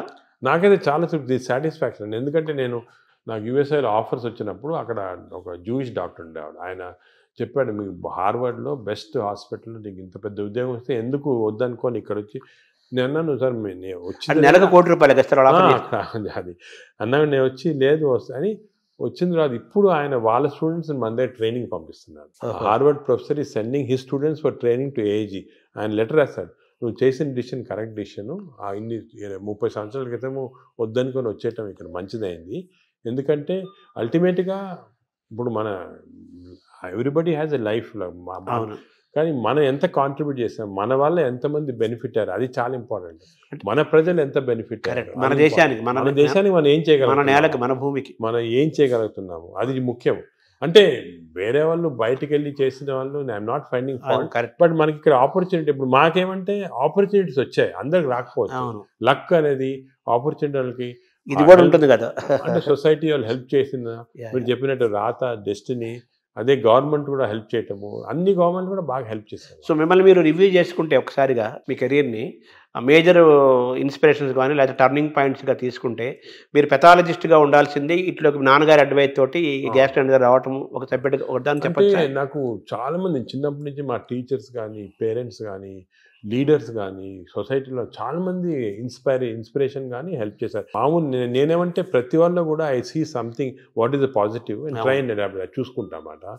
అలా చూసుకుంటే లాట్ ఆఫ్, అంటే అందరూ నాన్నగారేనా మీ పెథాలజీ గ్యాస్ట్రాంట్రాలజీ రావడానికి మేజర్గా మా ఫాదర్ చాలా పెథాలజీ చాలా స్ట్రిక్ట్ మనిషి. ఆయన లైఫ్ లాంగ్ కూడా సర్వీస్ చేసి థౌజండ్స్ ఆఫ్ స్టూడెంట్స్ని ట్రైన్ చేసి సొంతంగా ఏం చేసుకోలేదు. అంటే ఆయన పాపం డబ్బు ఏం చేసుకోలేదు. చాలా ఆయన మామూలుగా ఇంట్లో ఉంటే కూడా చిన్న బల్బు ఆన్ చేసి, ఎలక్ట్రిసిటీ ఎక్కువ అవుతుందని చెప్పి బల్బులు కూడా ఆన్ చేశాడు కాదు, చిన్న బల్బ్ కింద కూర్చుంటాడు చేసి చాలా పబ్లిష్ చేసి ఒక కల్చర్ అనేది మా దాంట్లో ఇంబైబ్ చేశాడు. నువ్వు ఇలా ఉండాలా, ఇది ఇంపార్టెంట్, సొసైటీకి ఏమైనా చేయాలి కానీ నువ్వేమైనా చేసుకుంటే ఏం లాభం వేస్ట్ అని చెప్పి ముందు నుంచి నన్ను ఎంకరేజ్ చేశారు. ప్రాక్టీస్ వద్దు, you setup institution, do research, do service అని. మెయిన్గా ఆయన ఉన్న ఎయిమ్స్ అనేది మాకు బాగా ఇన్కల్టేట్ అయిపోయి దాని గురించి ఆ పాత్వే ఫాలో అవుతున్నాం. ఆయన కూడా మన దేశం మన నేల అనే ఫీలింగ్ ఆయన కూడా చాలా ఎక్కువ. ఆయన కూడా వాషింగ్టన్ ఆర్మ్స్ఫోర్డ్ ఇన్స్టిట్యూట్ అని చాలా పెద్ద అమెరికన్ ఇన్స్టిట్యూట్లో వర్క్ చేసి వచ్చారు. ఇక్కడికి వచ్చి మన ఫస్ట్ విశాఖపట్నంలో ప్రొఫెసర్గా వచ్చాడు పెథాలజీ, దాని తర్వాత కర్నూలు, గుంటూరు, దాని తర్వాత హైదరాబాద్లో డైరెక్టర్ ఆఫ్ మెడికల్ సైన్స్, అదేవిధంగా నిజామ్స్ ఇన్స్టిట్యూట్ ఫస్ట్ డైరెక్టర్ ఆయన. అవన్నీ మన కాకల సుబ్బారావు గారి కంటే ముందు కాకల సుబ్బారావు ముందు ఫస్ట్ నాన్న డైరెక్టర్, దాని తర్వాత సెకండ్ కాకల సుబ్బారావు.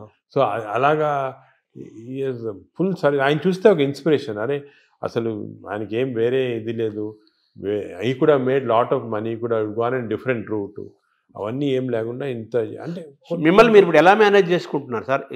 మీకు ప్రొఫెషనల్ స్ట్రెస్ అలాగే మీకు అందరిలాగే మీకు 24 hours కదా. అంటే స్ట్రెస్ అనేది దానికి ట్రిక్ ఏమంటే చిన్న సింపుల్ ట్రిక్ అండి, you to enjoy your work. Enjoy చేస్తే స్ట్రెస్ ఉండదు. ఇష్టపడమంటారు, ఇంటర్వ్యూ చేస్తున్నారు, మీరు ఎంజాయ్ చేస్తున్నారు, అలాగా ఎంజాయ్ చేస్తే మీకు 10 ఇంటర్వ్యూలు చేస్తే మీకేం స్ట్రెస్ ఉండదు. అలాగే నాకు కూడా పేషెంట్స్, సీరియస్ పేషెంట్స్, వాళ్ళ లైఫ్ సేవ్ చేస్తున్నాము. ప్రతి పేషెంట్కి ఒక స్టోరీ ఉంది, ప్రతి పేషెంట్ వెనకాతల ఒక లైఫ్ ఉంది. అవన్నీ మేము తీసుకుంటే we enjoy everything we do. ఆ ఎంజాయ్మెంట్ వచ్చిందనుకోండి అసలు స్ట్రెస్ 24 hours వర్క్ చేయొచ్చు. Only thing is proper nutrition, proper exercise, proper sleep అనేది మాస్టర్ చేయాలి. అది మాస్టర్ చేస్తే మిగతా అంతా. ఏఐజీని ఎలా చూడాలనుకుంటున్నారు భవిష్యత్తులో మీరు? నేను ఏఐజీ మా ఏమంటే it should become one of the best hospitals మన దేశంలో కాకుండా ఈవెన్ వరల్డ్ వైడ్. ఆల్రెడీ వచ్చేస్తుంది లక్కీ. న్యూస్ వీక్ మ్యాగజైన్ చాలా మేజర్ ఇచ్చేసారన్నమాట, సెన్సస్ చేసి దే హావ్ రేటెడ్ ఇండియాలో only hospital taken is AIG. AIG is one of the best hospitals in the world ని they given that certificate. మీరు బయట చూసింటారు అది. So I'm very satisfied. కానీ ఇంకా కూడా చేయాలంటే ఒక లెవెల్కి వచ్చామని చెప్పి మనము వదిలేసుకుంటే స్లోగా డిటీరియేషన్ వస్తుంది. కాన్స్టెంట్గా బి అవేర్ ఆఫ్ దిస్. ఎందుకంటే ఇంకోటి మన దాంట్లో నేను చూసి మా స్టూడెంట్స్ చాలామంది మా ట్రైన్ చేస్తుంటాము.